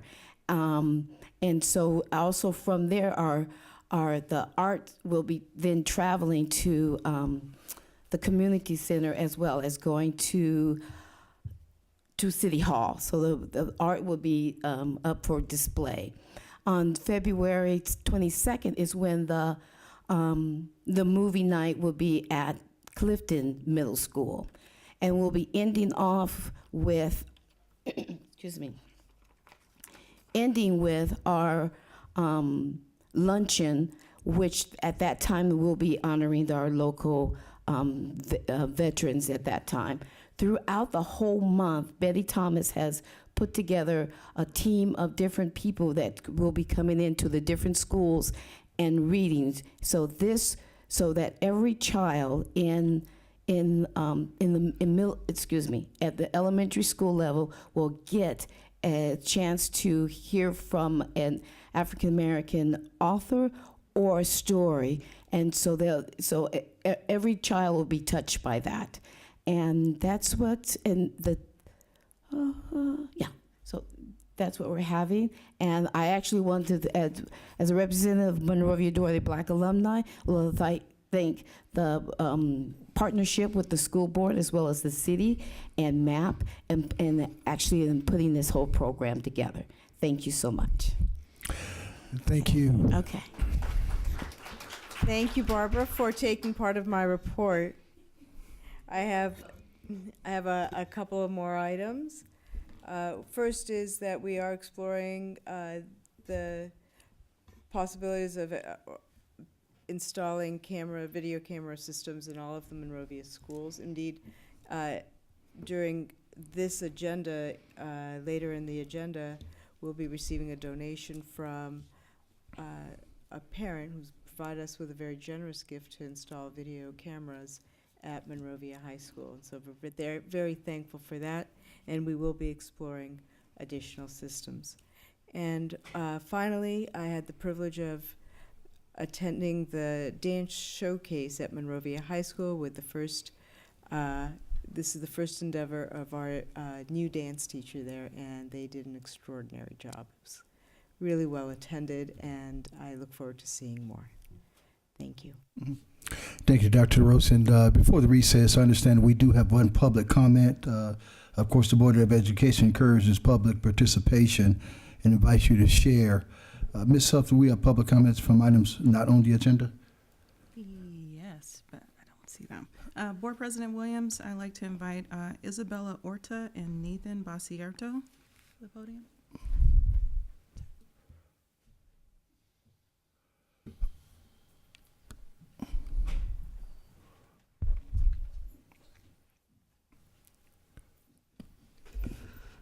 Good evening. My name is Isabella Orta. And I am Nathan Basierto.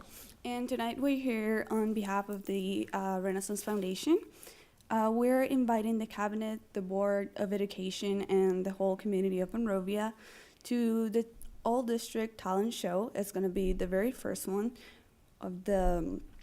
It's going to be a talent show where all the staff will be participating, so everyone will have a familiar face to cheer up for.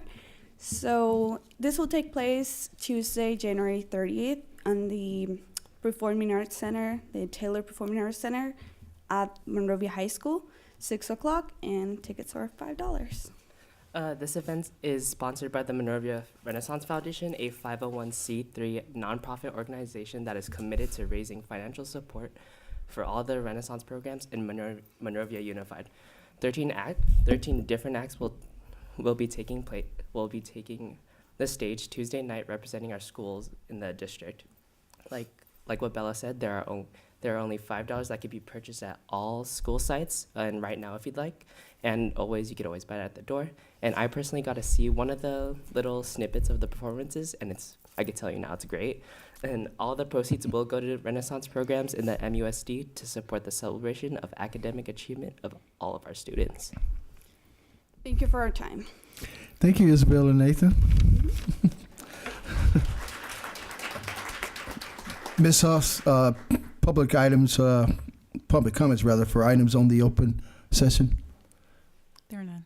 Okay, at this time, we're going to take a 5-minute recess to regroup, and we'll be right back. Thank you.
All right, we'd like to reconvene the regular Board of Education meeting, starting with H, item 1, local education agency, local indicator results. Dr. Kaiser, please.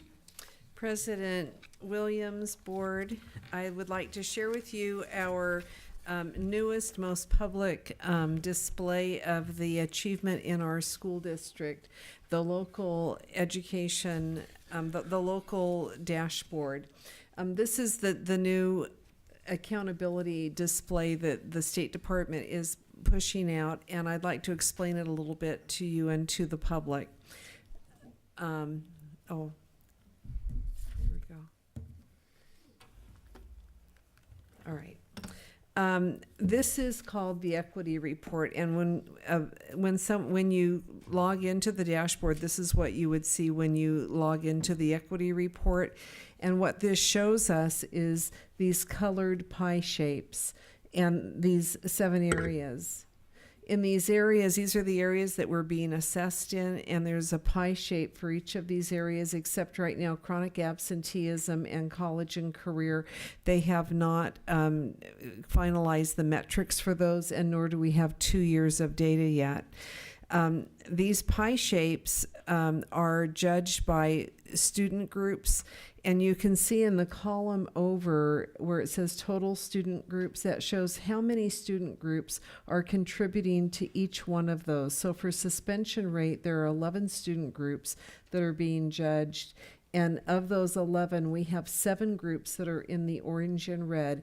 And that column that is 1 over shows you that we have 7 in the orange and red. In our English Learner program, we are yellow, and that the colors are red, orange, yellow, green, and blue, with the goal being to become blue. With the English Learner Progress, we have 1 student group, and our student groups that are in the red and orange, we have 0. Our graduation rates are judged by 7 student groups, and you can see that we're in the green, which is very good, and we have 1 student group that we need to watch that is in the red and orange. College and career is, we don't have 2 years of data yet. English language arts, our academic measure for 3rd through 8th grade, we are showing in the green, judged by 10 student groups, and 3 of our student groups are in the red and orange. In mathematics, we are in the green for grades 3 through 8, judged by 10 student groups, and we have 1 student group that will be on the watch.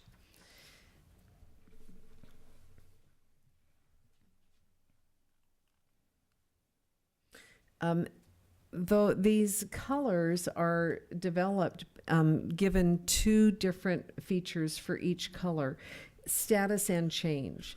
So the status means, how are we achieving? Are we at a low achievement level? Are we at a medium achievement level? Are we at a high achievement level? And then the change, are we getting better over time? And so these 2 features are looked at and taken into consideration to move our colors on our dashboard from red to blue. With suspension rate, you can see that we are at a medium status rate, which is okay, but we are orange in this area, so we need to ask the question, why is it that we're orange? And you can see that in the change, we have increased our suspensions by 0.7, which is minimal, but any increase is looked at as a warning sign, and so this produced a level of orange. With our English Learner Progress, we are actually scoring in the high range with our English language learners with a 75.2 proficiency rate, but this was a decline from the year before of 5.3. And so we're looking at, what are we doing with our English language learners, and how can we increase the achievement through redesignation, through their state test, and also through their grades. There are many features that are taken into consideration with our English language learners.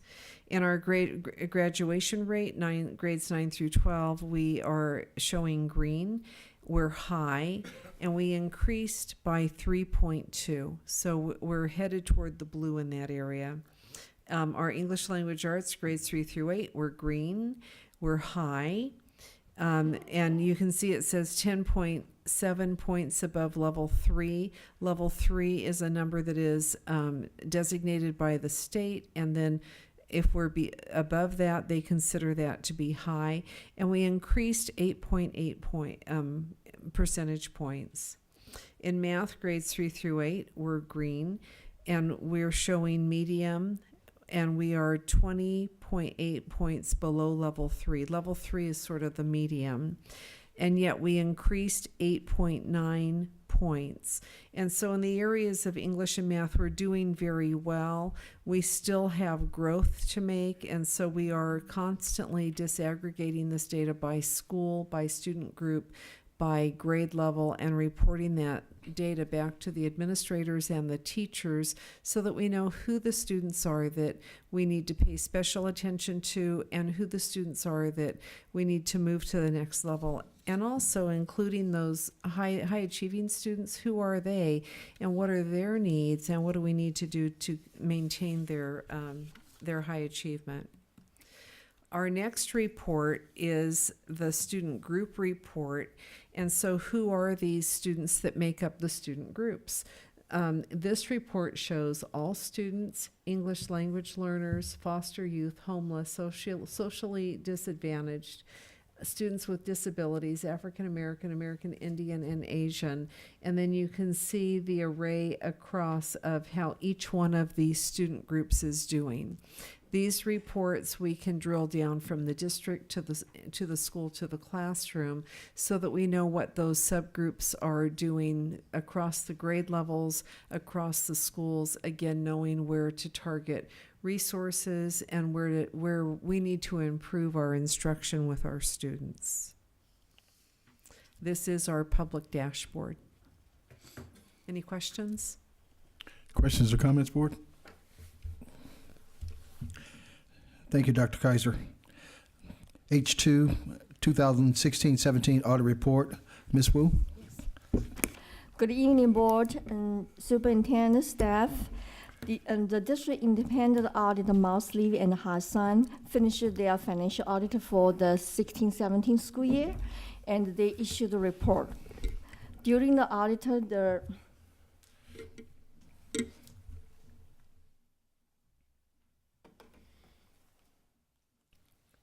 the auditor checked our financial record. For example, they will verify the cash receipts. Actually, the dollar deposit in our bank actually booked in our revenue account, and the district paid the employee who was hired by the board and the district, and the vendor we pay, actually the district received the benefits such as goods and service. They also verify our cash balance and investment balance with our various financial institutions, make sure the balance is solid, and also the COP loan and the bond. And most importantly, as the government accounting regulation changes, they will help us for the accounting and the reporting for the employee pension plan and as related liabilities. As a result, the auditor issued a report for our financial statement for the 16-17, and they issued a clean report. The clean report involved the financial statements, federal award, and the state award, which means that the district operates business in the financial area according to rural regulation. There's no findings. There's a certain event happening in the 16-17 school year will have a multiple year impact, including this year. So one impact is the district offer the retirement incentive for the certificate employee. We have a 20 employee participate in this program, which means starting this year, those 20 certificate employees, senior employees, they retired, and we have already filled the replacement, and they will generate saving for the district. The second one is, as board know that in the 16-17, we finished a restoration project at Monrovia High School as a result of the fire. And As a result, we take the venture event into the benefit to our district, which means that we were able to, certain part, we were able to remodel our admin building and the 8 classrooms. The last major item is the decline enrollment we experienced 16-17. And those decline enrollment impact is this school year we will receive less revenue from state. And in the later of the board meeting, and we will have a 2 board item request board approval. This is reflect the district plan to address this decline enrollment. So that is end of my report for the 16-17 financial statement audit. And is there any question from the board? Thank you, Ms. Wu. Item H3, Area Students Information Update. Mr. Charles.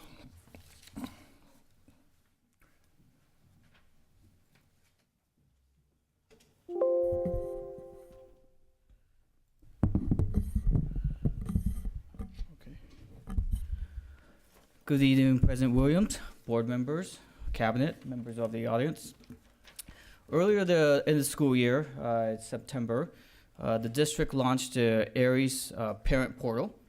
And what the Aries Parent Portal is, it's a portal for parents and students to be able to access information about the students with regards to their attendance, their grades, contact information. One of the benefits that the Parent Portal also provide is also multilingual support, so that parents of multiple language, whether you speak English or Spanish, Vietnamese, Chinese, Korean, or Arabic, you'll be able to access the portal in those languages as well. And it just provides a fairly comprehensive view of a student's progress as they go through the school year. There are basically 4 requirements that are needed for a parent or a student to register for a parent portal account, and that is the student permanent ID number, a verification passcode. They need to know their primary phone number and an email account. Now the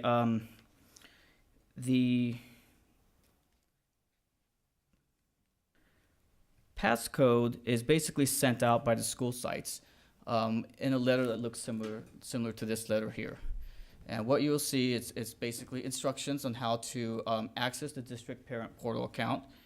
And what you'll see missing here is a valid home telephone number. We don't provide that in the letter because in the event that this is handed out and someone drops it or loses it, no one can just pick it up and have all the information at their hand to just register for account and look at student information. So the person that's registering for account really needs to know their home telephone number or their primary telephone number. And if they don't, they can always go to the front office and hopefully find out what number they used when they registered their kid. And if it's wrong, that would be the perfect opportunity to update their contact information. So how do you get there?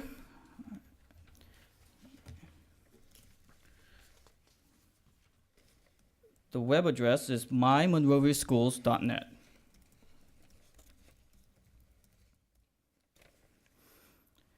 And I'm going to go through the process so that those in the audience and those viewing on YouTube can also follow with me. Is you have to click on create a new account, and you have to pretty much state who you are. So I'm going to go ahead and say that I'm a parent. And then you have to have a valid email address. So for the purposes of demonstrating this, I already created an email address called Wildcat Scholar 91016 Monrovia at Gmail. I made a Gmail account.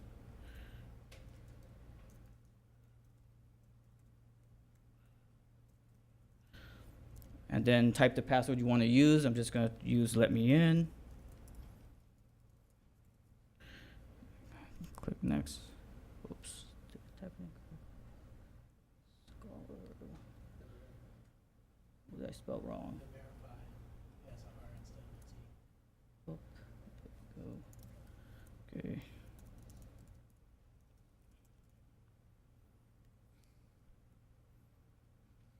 And then what it'll do, it'll send that email a verification code. So that person has to check their email to verify that it is indeed a valid email.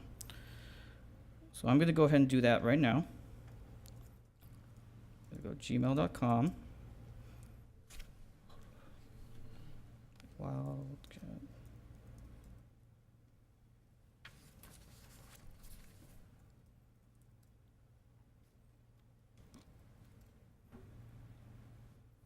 And as you can see, once I log into this email address, I now see that email sent from the Aries server asking me to verify my account. And in that email, there's actually a verification code right there. So I'm just going to go ahead and copy that. I'm going to go back to this window. I'm going to go ahead and paste it. Click Next. And now let's go ahead and start the process to create an account. I'm going to go ahead and go back to this login screen and type in the email account that I used to register with.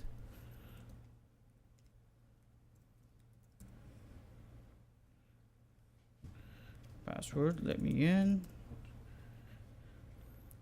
And here it's going to ask you for the information that was originally provided to the parent, handed out by the school site that's on this letter. So I'm going to go ahead and type in the student permanent ID number.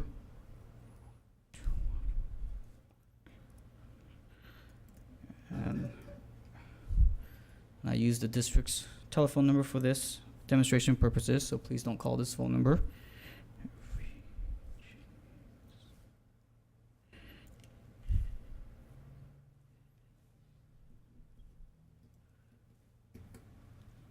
And once you type in the verification code, it will let you in, and then it will ask you what you are in relationship to the student. Are you the mother? Or are you the father?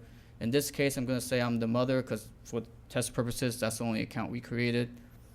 Once you click Next, you now have access to your student account.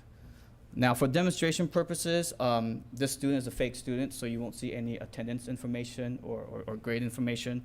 But as a sample,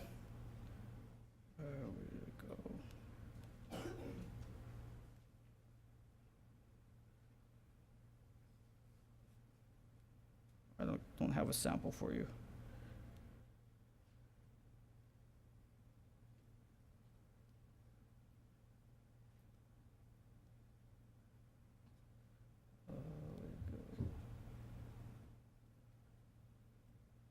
What will it show as a sample? It would actually show you on the left side.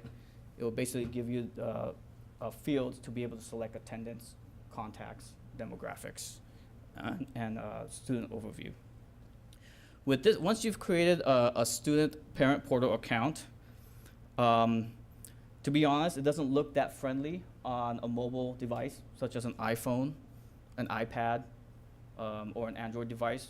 So what Aries released over in late November, and we started the implementation process in December, and we just finished it this month.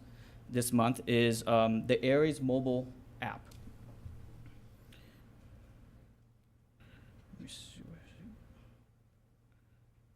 And what the Aries mobile app is,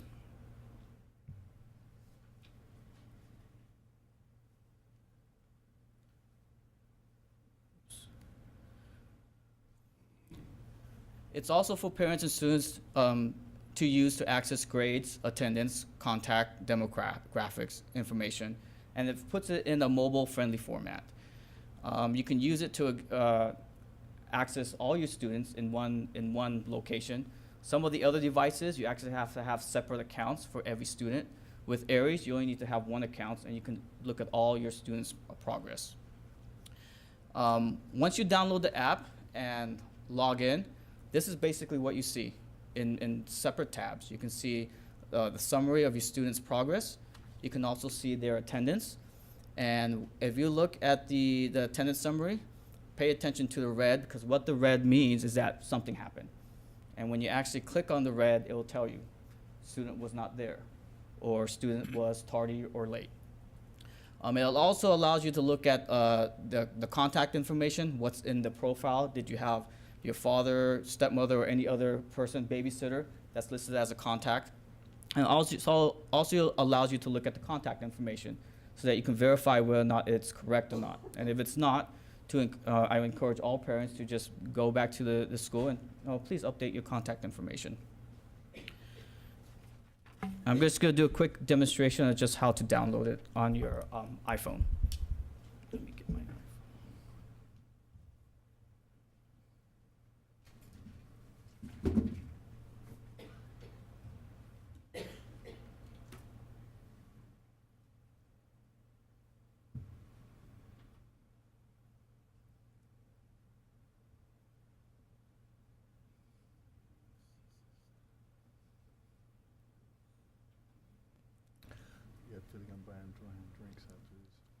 What you have to do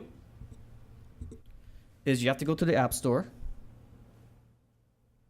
type in search, and I already typed it in, search for Aries, and it's right here at the very top called Aries mobile app. Just click on download.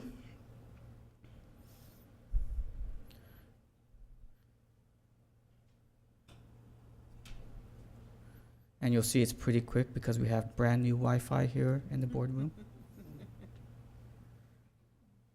And now you have an app on your Apple screen. Click on the Aries portal. I'm going to click on Get Started. Search for the school by name.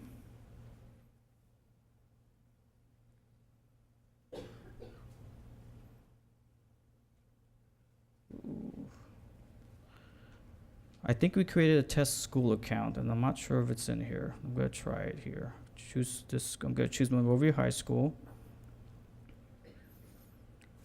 Put in the email that you used to register.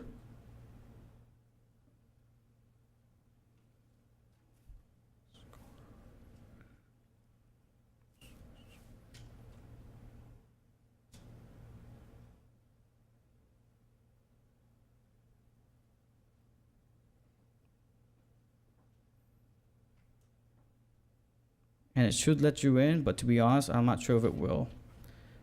But it looks like it does. So now I'm in, it's loading, but what you're gonna see, or ultimately see, is that's not gonna show anything because this is a demo account.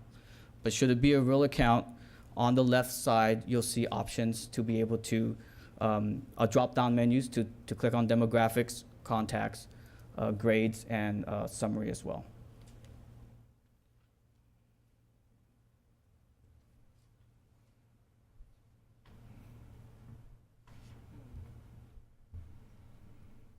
And it will basically look like the screen that you see there, and that's a sample screen that Aries provided. That's what we have going on with Aries. We're looking at new features that Aries have been releasing. We have an Aries think tank team that we've been meeting up to look at some of the new features that Aries is rolling out. And as we feel any features that become available that we feel is beneficial to the district, we'll continue to bring it forward to you guys for consideration. Any questions? Any questions, Charles? The reason we're using this is basically as a replacement for School Loop.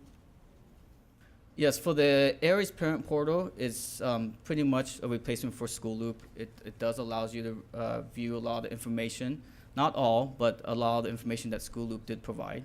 Are we getting more or less parents using this than School Loop? I actually haven't pulled statistics on that, but I can look that up and get back to you. Have we gotten any feedback from students or parents as to whether this is better or worse than School Loop? Before we some people in the audience anonymously say it's a mixed bag, and the School Loop had some features that the Aries mobile app does not. But the Aries mobile app was launched in November of 2017, so it has not really gotten off the ground in Monrovia. This is kind of the launch. In fact, I think Charles's presentation we're going to pull and post on our website so that anybody who wants to download the app can actually do so and install it and follow those instructions to follow suit. But so the desktop has been in place. The desktop has absolutely been in place, and there's, again, it's a work in progress. Does the mobile app offer the same as the desktop? Are there less features, more features? There are actually slightly more features on the desktops. The key differentiator is that over the summer, should we allow parents to update their contact information online, they'll be able to do it on the desktop version currently, but not on the mobile version. And we have provided Aries feedback on that, and they're considering that as well, to be able to allow contact information on the mobile version. Otherwise, everything is pretty much the same. Have we had any staff input as to Aries versus School Loop? Any feedback? Better, worse? Not sure yet? Not being implemented? Not absolutely sure yet, but I did have some feedback in regards to communications. That's the biggest feedback I've received, in that School Loop, the communication is done internally. So you can message parents via the School Loop, School Loop messaging system itself. Whereas with the Aries, there is no internal messaging system. It's done via email, so it's external. Okay, and does that have an impact on the teacher's ability or the parent's ability to receive the message, or the teacher's ability to send it? The biggest impact is really just keeping track of the messages, because whereas School Loop provides an internal mechanism, you can basically go to pretty much what looks like a chat window, and you can see all the history there. Whereas with email, you now have to search through your email, and it's basically emailing back and forth. So keeping track of it is a little bit difficult. Does the district have a method to archive or review any of the emails that are being sent or received? All our Gmail communications, they're archived by Google themselves, and they provide us a tool to be able to search all emails. So as long as the teacher uses their assigned Gmail account to send the email, we have a record of it. That's correct. That's assuming they use their @MonroviaSchools.net Gmail account. Correct. Okay. Additional questions? Thank you, Mr. Charles. Thank you. We're now at our consent agenda. Routine items of business placed on the consent agenda have been carefully screened by members of the staff and will be acted upon by the board with one motion. It has already been brought to my attention that 2 items have been moved, 2 and 4. Did I stand corrected, Dr. Rosen? Okay. With those notations, so moved. Second. Ms. Huff? Board Member Hammond, Yes. Board Member Gilliland, Yes. Board Member Wong, Yes. Board Member Rich, Yes. Board President Williams. Yes. Motion carries 5-0. Thank you, Ms. Huff. Item J, action items, educational services. Dr. Kaiser, please. Yes, President Williams and board members. This item is the International Literacy Association membership, and we are requesting for the board to approve the membership in the International Literacy Association for 2017-18. Membership in this organization provides access to literacy resources such as International Literacy Association Bridges, a complete standard space units by classroom teachers and research teams from the association, and also a 20% savings on all International Literacy Association books and reduced rates at conference registrations. The amount of this membership is $54 per year for the institution, and it would be paid from general fund. Thank you, Dr. Kaiser. Questions or comments? Do we currently have any, excuse me, do we currently have any conferences that we're planning to attend utilizing this membership? No, we don't, but we do have some books for our high school and middle school teachers that we're looking to purchase from this organization, and the savings would be much more than the $54 membership fee. Thank you. Entertain a motion? So moved. Second. Ms. Huff? Board Member Gilliland, Yes. Board Member Wong, Yes. Board Member Rich, Yes. Board Member Hammond, Yes. Board President Williams. Yes. Motion carries 5-0. Thank you, Ms. Huff. Item J2, J2 and 3 are action items, Board. 2068, application for international students attendance from Canyon Oaks High School and Monrovia Community Adult Education. Ms. Wu? Yes, President William and the board, currently only Monrovia High School is approved and authorized to enroll international students under the tuition and the fee basis. With the district interested to expanding the international students program to address the continued district-wide decline in enrollment, we would like to request the board to add another 2 campuses, which is the Canyon Oak High School as well as the Monrovia Community Adult School, to under the list to authorize them to enroll the international students. The Canyon Oak High School will enroll the high school age students. The community adult education program will enroll adult students, provide them 1-year intensive English language training so that they prepare them for the future opportunity they are pursuing in the United States. I assume the cost to do this update is minimal? Yes, actually, the only cost is we need to pay the fee for the campus visit. Because by approving the program, there's a campus visit which is the Monrovia High School went through. So we will use the international exchange program funding to pay for the visit. Additional questions, comments? Entertain a motion?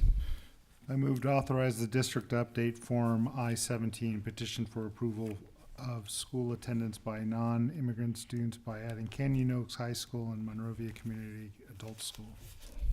Second. Is there a motion and second? Take a vote, Ms. Huff? Board Member Wong, Yes.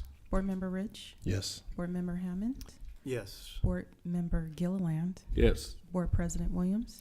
Yes. Motion carries 5-0. Thank you, Ms. Huff. Item J3, 2069 International Student Program. Ms. Wu? Yes, President William, as the board know that in the last several years, each year, our district, including Plymouth Elementary School, Santa Fe Middle School, Clifton Middle School, MHS Monrovia High School, every year we receive a lot of international principals visit our schools. And in addition, this year, the district co-sponsors 13th International Principal Forum with Jiangsu, China, California International Education Center, and during the presentation, our work and the program received very well. And after the conference, we received a lot of interest from the Chinese educator for our program and potential partnership. As the district should continue to expand the international program to address our decline in enrollment and operation deficit, we would like to plan a trip to China to establish a long-term relationship with Chinese K-12 to check their program and the class offered. And our plan is to visit the various K-12 schools, including the middle school, elementary school, and high schools. And the trip will including the board member and the district administrator to determine which school and which program we will establish long-term relationship. The school campus, the environment, teachers, and quality of the students and the programs. We will be selective when we build a long-term relationship and ensure that the success for our future students and our program. The tentative schedule will be the second week of April, and the funding for this trip will be truly from the International Students Program, which means that we will not use the district operating funding to fund this trip. Any questions or comments from Ms. Wu? I just want to clarify, again, the funding aspect. Some people may remember a couple summers ago, we ran a program, and that program, a summer school or summer study visit, generated revenue.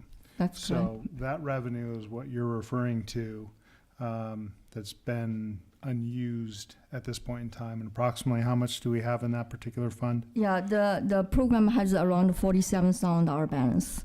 Okay, and you're estimating approximately $2,000 per person for these visits, and approximately how much are you estimating the revenue per foreign student would be? Yeah, currently this school year we are charging the tuition over $16,000, and I will anticipate that because the future funding for our students will increase in 18-19, we will increase this tuition for next school year. So at this point in time, it's approximately $16,000 per student. That's And correct. if I understand this correctly, we're using this as, I'm going to use the term infill, because for each student we're bringing over, we're not required or needing to make any additional expenditures. We're using the existing resources, existing teachers that we have. Is that correct? That's correct. I believe that we still have capacities. So the idea of this is for each student we bring, that's going to be $16,000 per year without any additional expenses. Is that pretty accurate? At this moment, yes. The one thing in which we're asked to approve promotion and recruitment efforts is the only items that we've really been put in front of us is the costs for a trip, which is obviously, I think, a very important tool to cement a relationship. Not to mention that if we're going to attach our name to a program, I want to make sure I know who we are partnering with. We need to be able to say with confidence the quality of students that we're getting, that there are no academic fraud, that it is a true institution that we would be proud to be a part of. What I would like to see at a future point in time is a budget for this $47,000, if indeed the board wants to spend the money that we've earned from a previous endeavor on this project. What exactly the promotions are going to be, what exactly is the game plan and the costs that are associated with this program, and what are the estimated returns? Yeah, sure. But we are vision is a long-term program, so this trip is just a first step. As marketing this program, we are interested to establish long-term relationship with one or several Chinese high school, so that each year we will have a high qualified, stable number of students from China. So we will I have budget no will doubt. be long-term. I understand that, but that doesn't mean we do this without a budget. It doesn't mean we do this without guidelines. Sure. We need to have a general gist of what we are approving. I don't have a problem saying capping however many people we're going to do this for. If we're going to do this just for the trip, then I suggest that we make a motion not to exceed X number of people, depending on how many people you think this is going to be, so we know what that cost is going to be. And if we are going to do this as a program, I would like to see this treated as a program in which we have a budget with goals, expenditures, and revenues.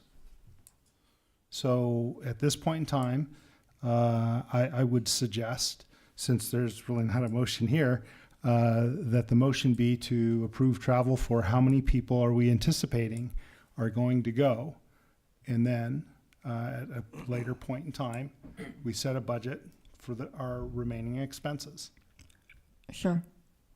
No, I have another, go ahead. Can we just put a dollar amount on that, and then depending on the cost of travel will depend on how many? Can we just say, for right now, we'll approve $25,000? Because I think it's more than just a budget, Brian. I think we need a policy. What is this district's policy for this international program? I don't believe we've developed that yet. No, I agree we need that the policy, we need the annual budget. Policy needs to cover all of those things, annual budget.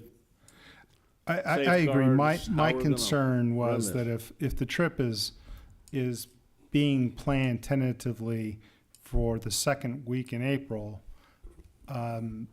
we need to get started on the travel plans now. And I want to make sure, since it's not just us, since we are actually meeting with people, we need to make sure we have our numbers and our dates, and that there's authorization versus some ratification deal, which there's no reason for at this point in time. if there's a general consensus from the board that this is a program that we're going to want to proceed on, I'm comfortable saying, let's give the approval for travel today, travel-related expenses for this particular trip to a certain dollar amount or number of people, whatever is appropriate. But well before the trip, I want to have an idea of what our end game plan is with all the things that we've just covered in some form. We need to have a working, I think it would be appropriate to have a working document in writing. I think we've covered most of it in roundabout ways in different pieces of what and how many people we're looking to do and what our game plans are. But I'd like to see it in a document, in a AR as well, if we're going to be putting this in as a policy. Yeah, certainly not by April. I think for tonight, we need to just approve I think we need to approve a dollar amount with the caveat that all this other stuff's gonna be developed by this time next year. Ms. Wu, how many people are we looking at here? What kind of budget are we looking for this year's trip, the April trip? Yeah, so the April trip, I did the initial calculation, and for one person, cost will be around $2,000. So at this moment, I think there are at least 3 administrators needed to go, this including our high school principal.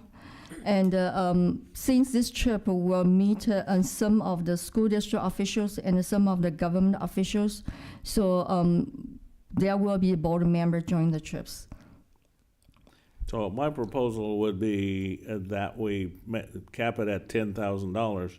That gives you some leeway in the cost per person, and make sure we can send 3 or 4 people. Well, let's take a step back a second. If Connie thinks 3 administrators, that would leave 2 board members, and I think we might want to go the other way around, and let's have a discussion on how many board members, if any, should go, and whether we want to do this as a whole. But I was just trying to reframe what our motion needs to be and why, and start the discussion with that, and then let's see, based on our discussion, what the dollar amount is, or whether we want to do by person or what have it. But I just wanted to try to frame the conversation. Mr. Hammond? This whole thing feels just like a cart before the horse. I don't know how we decided on April as the travel date. So do you mind, Mr. Hammond, give you some information about why we decide? It's because there's several national holiday in China. So we have to, we want to do as soon as possible. Just unfortunately, there are several national holidays in China, so we have to postpone. And then in March, we will have our major financial report to prepare. So that is the earliest day we can think about it. So that's the reason why. This seems a little bit like we need to hurry up because we didn't get all of our ducks in a row to go take care of something in advance. That's what it feels like. We need to do this now because there's something coming up fast. I want to be very careful with this. I want to be out in the community talking about this. I want to be able to have the opportunity to have feedback from people in the community if this is the way that they want to go. I think April is very short, and a very short time frame to assemble this to go. We have not done the proper steps in informing our community that we're looking not only outside the city limits of Monrovia, but outside the country to look for students and get buy-in from the community. We haven't taken one step to do that. And now it's like, okay, let's go use some money, and ultimately it belongs to the people in this community what that money is. We were elected to be caregivers of that money. But let's go spend some money and go do something that we have not thoroughly vetted ourselves. I think we all agree that this is something that we want to do. I think it's something that we definitely need to look at. I don't think that we have taken the proper steps yet. And so I am gravely concerned over this April date that we're talking about. Furthermore, I'm concerned about who the participants are. I do not profess to be a person who is look at what I'm looking for is expert in international relations, but I do know a smattering that particularly in the dealing with different countries, is that elected officials deal with elected officials. We haven't even had a chance among this body to figure out who we should send that represents us. Should it be the board in total? Should it be the board president that goes? These are all very important discussions to have place before we we're going to send somebody on a trip. We haven't taken that step, which was my original comment was I fear that we have put the cart before the horse. I think we're getting way out in front of something before we have actually nailed down what it is that we're trying to accomplish. I think Brian's concerns are very valid. Ed's comments are very valid, and these have not been addressed yet. I would have a very difficult time saying that this is something that I want to do and vote on it this evening because I think the timeline may be off. I am not convinced that our timeline is where we're supposed to be. So we'd like to re-entertain the motion. No, we haven't gone there yet. This is all. I just want to make sure, but we're still in discussion. Mr. Rich? No, I don't have anything to add to all the points that have been added, but I would just say that we should table this and not have a motion until we can have further discussion about all of the points that were brought up. What is the latest time, based on the timeline that you were thinking of, and based on your knowledge of setting up an international travel date with the parties that you're thinking of, how much lead time do we need to have? So, but the reason I think about this time, because if we are talking about starting enroll the students for this August for 18-19 school year, so the sooner the better, because while we try to revise or update our border policy and AI for the international students program, while we work on to establish the program, timing is in sense, because we need to establish the program, we need to prepare the students for the visa, for the application, it takes time. So the April is the earliest time I can consider about it. If the board think that, because I'm sorry that I did not get a chance to talk to the board about the back of research I did. I spent a lot of time working on it. And I also talked to the person, potential, our partner, discusses the trip.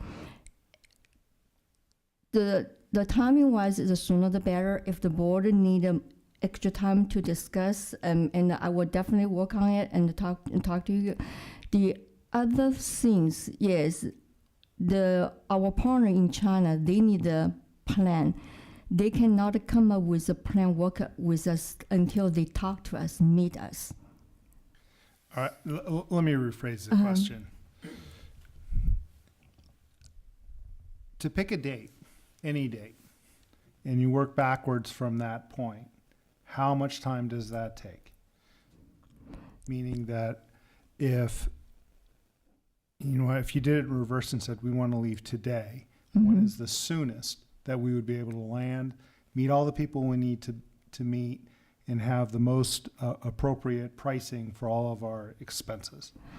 So the pricing is not the pricing I pick up without reason, and I check the price with our potential partner in China.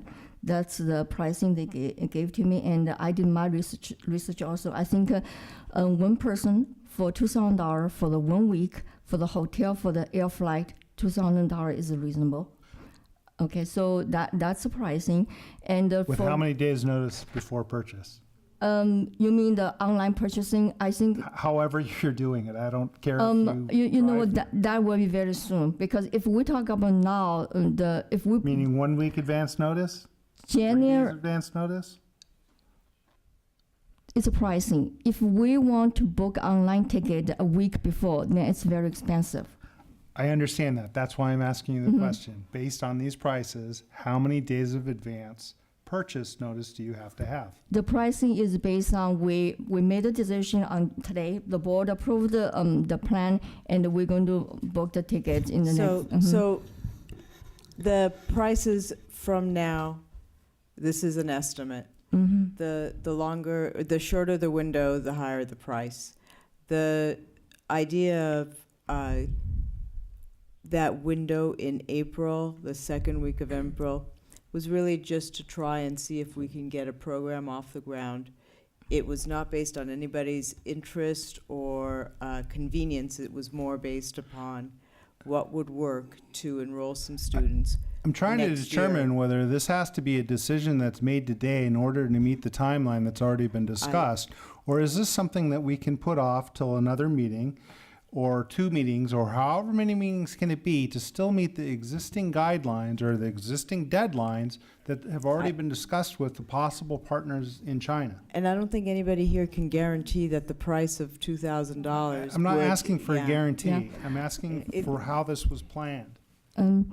Board, I think our Chinese partner, they're waiting for our yes or no, because they want to know whether the trip is confirmed. If the trip is confirmed, then we can decide the date.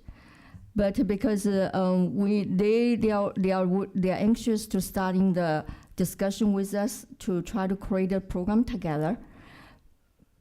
Without our plan, then it's difficult to move forward.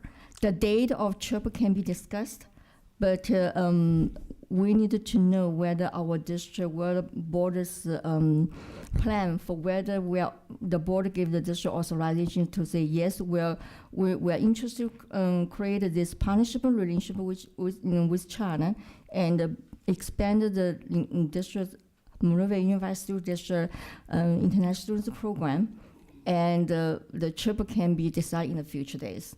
So if we did not approve this trip for 2 more weeks, would it be possible to still go in April, or would that put it off until May? How long does it take to get a visa? I've been told it takes up to 2 months. That's another question, because the visa. May I ask a question? If, and I'm going to use this, we started talking about, and we did not, this was prior before, we started talking about this as a goal for ourselves in January. And we said in January, you know what, I think the time to go and meet with our prospective partner was in June, let's say. We're just working towards a goal, okay? I think we're taking an arbitrary date. It feels very arbitrary. There's no concrete reason why April has to be the day. There isn't any. I understand the theory that you want to get the students for next September if we can. But if we're working towards a goal, which is to implement this program, we have indicated to the people in China that we're interested in implementing this program. They're working towards it. The meeting of people is then not necessary to the implementation of the program. What it does, it solidifies the program once it's been agreed that this is the direction that we're going in. And that date could be in June, it could be in July. Another concern I have in April is pulling the high school principal out of school for a week to go do this without clear, concise goal in mind to do it, I think may be a little short-sighted. We haven't had an opportunity to discuss this. That's the problem. I am being asked now to approve a budget on something that I don't know that we have gotten the basis for what it is that we're trying to accomplish. That is where I sit tonight. I have concerns. I don't feel that if we don't go in April that the whole thing is doomed. I don't think that's accurate at all. I think it will be better served if we know the parameters of everything that we're dealing with and then set that meeting when we're satisfied with what the goals and parameters of this program are going to be that we do not know right now. Mr. Hammer, I hope I can explain you. It's a timing. The timing is if the district is seriously interested in enroll the more international students come to the district in the August 2018, which is the 18-19 school year, the sooner is the better. Because this is allow the both district and the Chinese partner to prepare, and then allow us to see which school we will have a long-term relationship, and we were able to check the school, check their program, and check the students. I understand that you don't have enough information right now. I know, and I have to vote on it, and that's the problem. And perhaps it's just too soon. We don't need to start in 1819. I trust that if we don't get started and allow the students in China to get their visas and make their applications to come here in enough time, it's not going to happen. But perhaps it doesn't need to happen in 1819, and we just begin the process in 1920, and then take our time to prepare the board policies, take our time to create the budget. But I do believe that if we have a goal of 1819, we're going to have to work a little faster. And that's, again, just based upon our understanding that the students in China in April are beginning to make their plans. In the spring, they begin to make their plans for the following school year. We're looking at potential seniors who are looking to figure out what they're going to do in that final year of school, and that they need time to prepare and plan and make selections of schools and districts that offer these programs. If we don't have a partnership with any of them, we'd probably be better served to wait and work on it for the 1920 school year. That same preparing and planning that they are going to do, I would suspect that we'd like to do the same thing. We have not done it. I am very much in favor of looking to bring in foreign students, absolutely. I want to be able to be assured of my own self when we get questions about the implementation of the program that I can answer the questions. I cannot answer the questions. Yet I'm going to be using the public's money to fund something that I cannot answer the question to. Can't do that. Can I clarify, Mr. Hammond? Yes. Number one is this trip is kind of the know each other together to see whether we can work together. I feel comfortable that the board, you are very experienced, you know our program very well. So so that's why this is a program say, okay, hey, you know, show me your program, and the board know our program to say, hey, are you our right partner? Okay, so I will kind of call, if I do it correct, I kind of call this a dating trip. Okay, we know what our program is. This Chinese partner is our right partner. Do we have a common goal, common philosophy? Our school operation is the same? Okay, so that's one. Number two is, Mr. Hammond, this is not the taxpayers' money. The funding. Oh, yes, it is. There isn't a cent in this building that doesn't belong to the taxpayers. Everything in here belongs to the taxpayers. The pens, the pencils, the hand cleaner, everything. And while the budget is from the work that was done a few years ago with the international students, our salaries, if we're talking about staff members going, is taxpayer money. So absolutely, there's this taxpayer input, and that is the electorate is to whom the Board of Education must always be able to respond. And one more comment, and then I'm going to stop beating on this horse. The issue that I am most adamant about is that we do a public information outreach to people so that we can take the input from the people in the public that tells us that we're going in the right direction with our school district.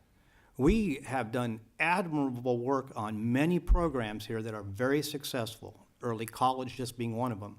We spent a considerable amount of time with outreach to the public to build the program. We have not spent the time to outreach to the community about this program. We haven't done it yet. And we should do that in the process of putting together what it is that we're planning to do. I think it's imperative that we do that. I can actually see a scenario where we have people sitting up here waiting to talk to the board about going to China, that they may not be so happy about us going to China to find students to come to Monrovia. It's possible, because we've done absolutely no outreach to teach people about what it is that we're trying to do. and what we're trying to accomplish.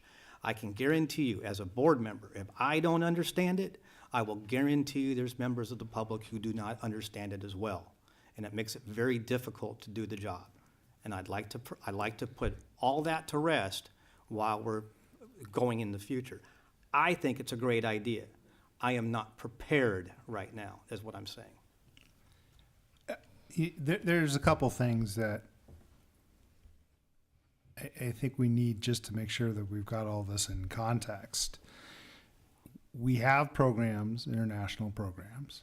We've launched and publicized a 2+1 program. We have talked about our programs. I don't know that anything we're looking to do is something that is not already being done from a student standpoint currently, meaning that there's no additional services or requirements that need to be taken care of when the students are here. Is that a correct statement? That is correct. So we've done, perhaps we need to do a better job in putting together an internal or putting together, like Rob mentioned, an overview of what the program is and is not. So not only are all the board members on the same page, but the community can see this as well. The big difference really that I think we need to think about is using the public money to take a trip outside of the country, much like we had the debate when we decided to go to DC. We had a discussion and what the purposes were, and it was defined. We're doing this for this particular reason. So, I mean, that was my initial question of this is just not very well defined why we're going and what it's going to cost and what the purpose is and what we're trying to get out of it. The other thing that needs to be probably explained better is for a couple of years, Monrovia has co-hosted a forum with this district within China, and it's a province, much like, say, the state of California. We've met with their officials and many of their top schools. So we have a list of people. We're not randomly just trying to start from scratch and just knock on people's doors. These are conversations we've already had. Schools, principals, administrators, officials, government officials who have expressed a lot of interest in wanting to work with us. But at the same time, as I mentioned, that's great that they're interested, but you know, I need to have the peace of mind that the groups that we're working with are who they say they are, and their students are what they say they are. I want to see it firsthand. I want to experience when they say they have international classes in which their students are being taught in English. I want to see what that is. I want to see if they're prepared. I want kids to come here and succeed, not to come here and fail. I want to make sure that the representations that they're making are accurate. I know what we can do because we're not changing anything. This is, as I mentioned, much more of an infill than a having to bring in special teachers, language, blah, blah, blah, blah. That's not the case. So, you know, a lot of the initial legwork has been done through our joint conferences with this other province. And so that is where we need to define, because as we had talked about, you know, with the 2-1 program, the idea is to supplement the experiences of the high school students, not overwhelm them. Meaning, it's very possible if we said, all who want to come, we may triple the size of our high school. Clearly, that's not our goal. So, you know, we're looking at bringing in initially a handful of people. 10 people, 20 people, that's a number that we can talk about to say, what number is going to be an appropriate amount for the high school in which they're going to integrate, that there's not going to be a disruption of any type and go from there. If it works, then we can build from a small number to a large number. But the idea here is, my thinking is, at a net, now this is the money portion of it, at a net of $16,000 per student, if we bring in one student, we're in the plus. Even if we brought in all 8 people, that was initially 3 administrators and the entire board went. I mean, there's not going to be a net loss to this district because there's no additional expenses. It is public money though, and it should be discussed. But we're not the only school in California that has declining enrollment. We're not the only school in California that is trying to figure out how to promote themselves and show everything that they can do, not only the people in their community, but people outside of their community. We have an advantage and an edge today because of the work that we've done with when they came to our country to do these conferences, teacher conferences. The reason they want to continue to work with us is because of the incredible presence that our principals, teachers, and students have put on when they toured. I would hate to lose the momentum that the entire district has worked on to get to this particular point. I do think that there's a lot of housekeeping that has to be done. This thing has to get tightened up. But the reason I was getting really frustrated with the timing is because it's timing. I mean, there is a reason. If we don't have to do anything on our side, if we don't have to alter our classrooms, our teaching, our principals, anything, every year, every semester that we don't have welcome these students in, that's a net loss. So for 10 students, you're talking about $160,000. Our problem isn't to go get those 10, it's which 10 do we want?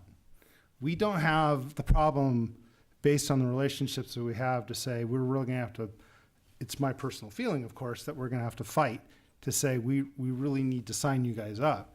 We want to get the best of the best. We've been given an opportunity. I want to take advantage of it. Well, it just seems to me, and you have some very valid points, Rob, but it seems to me like this is the logical next step, being there are some housekeeping things that we haven't cleaned up that just have to get cleaned up. But we approved, I mean, we as a board said, yes, we want to do this. We brought some students in. You know, we want to explore it. We want to make this program work. And there's an outreach to the community component that I definitely think that we need to take care of. But to me, this next logical step is for our folks to go over there and look at those institutions. Are they what they present themselves to be? Is that where we want to recruit students from? And do we want to enter into a partnership? Not to enter into a partnership, but to go over there to feel it out, to see if that is in fact where we want to build our partnership and build our base from. Not to bring in 100 students or 500 students, but to start to look at where those partners are that we can get students to increase the number of international students we do bring in. All of it predicated on the fact that the board said we don't want to bring in more students than we can accommodate with the existing facilities and staff. As a maximum. And that has been our baseline from day one when we started talking about this. So I would hate to see us put this whole thing off for a year because we're not willing to send 3 or 4 or 5 people over there. I guess that's the issue. I don't see it having to put it off for a year. I see putting off the travel for a while I don't see that we have to stop the dialogue. That's what I don't see why that one negates the other. If I were to say right now, it's like, Connie, I really like you. I think you're great. We're going to talk about this, but we're coming for you, okay? Because I like what you stand for. You and I, you said it was dating. That's dating, okay? I still want to go to the movies with you. Still want to go to dinner with you. Give me some time. We're going to be there. That's totally different. I am not talking about throwing all this away. I'm saying that April may be too fast for what it is that we're trying to do. Keep talking, keep everybody learning and everything about what we have to offer, and they have interest in us and we have interest with them. And then maybe we look at going as soon as school gets out. I'm throwing these out as possibilities. You haven't stopped any of the dialogue. And if that's an impossibility, because we should have started this in October, well, then that's on us for not starting it in October. I have just, and I'm not going to say it again, I've already said my piece, but that's where my concern lies, and I'm a little bit afraid about the cart before the horse. Mr. Hammer, I am apologize if you are not no, I don't aware think of you did the anything wrong. This isn't a wrong. No, it's okay. I'm sorry because you mentioned that you are not aware of there's a dialogue conversation, and just like Ms. Moran once said that we actually did. We have the group we are going to visit. We have a relationship for a couple of years. So that's why my apology. I have not get a chance to talk to you about the relationship. We have to talk to this group a couple of times, and we have received many schools from this specific province. Their middle school, their elementary school, their high school, their principal visit our school every year. So that's my apology to you because I have not talked to you about this. And as a matter of fact, there are several schools, they are very interested to establish system relationship with our the Plymouth Elementary School for our dual merging program, as well as our high school. The board, I'm going to tell you, you guys should be really proud of our high school. Every single Chinese principal visit our high school. They have very great impression on our high school. If we are continuing this dating scenario, I'm talking about a lot of Chinese principals, they want to marry our high school. That's definitely truth. So that's why I sincerely apologize. I have not shared with Mr. Hammond about this conversation, the relationship we already established. So of course we have a lot of work to do, but I just want to share this information with you. As of now, we need to make a decision on how we're going to proceed and move forward in understanding everybody's position. And I totally understand everybody's position. Some of them is mirroring mine. But we need to make a decision how we're going to move forward with regards to item J3. I don't have an issue with the trip. I have an issue with the timing of the trip. So if we were to say that instead of April, it was June, I'm fine. Because we have had 2-3 good months of having public dialogue on what it is our intentions are and what we're going to be doing. And So we've that's- solicited all that input. Actually, that's a question, Ms. Wu. Based upon your research, if we were to have the trip in June as opposed to April, Yeah. would that thwart our efforts to begin in August? So I will continue work with Mr. Hammer about the day, specific day of a trip. There's a caveat for Stop with the trip. That's not the question. The question is, in order for a student to come here, when is the last possible time that they need to start their process in order to come to school here? Meaning that they have their forms, their visa, and everything else that has to be done. There is an estimated timeline. What is that timeline? Yeah, I'm sorry to say that June is a little bit late. What is that time? Approximately how much time does it take to do the necessary paperwork for a student who doesn't have a visa to get the appropriate paperwork to come to school in the United States? When we submitted the I-17 form for the high school, we say that April 1st. Unfortunately, April, honestly, April is just kind of, we try to squeeze in. The extra time is sooner the better, but unfortunately, as you guys know, that February is Chinese holiday, so that is not the time to visit because they have 2 or 3 weeks off for their winter break. So the April is out. March is not good time for our operation because we have a major report for second intern report need to take care of. So that's the reason why we decided April. April 1st is their national holiday also. Originally the first week of April is a good day because it's our spring break, but unfortunately it's the Chinese National Memorial Holiday, so their school is out for a couple of days. So that's the reason why we decided the second week of the April and the day which I think is earliest as we can. What is if that's the earliest, Connie, what's the latest? Kathy, it's difficult for me to say because each student prepare their documentation, application, and the visa. It takes me, the documentation the students need to visa, if it takes me only 1 or 2 days.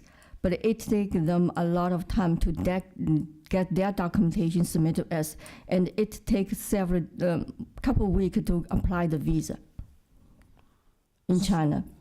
So Connie, in your opinion, if nobody from Monrovia flew across the ocean and stepped foot in China, would it be possible to still have international students here in this district in August?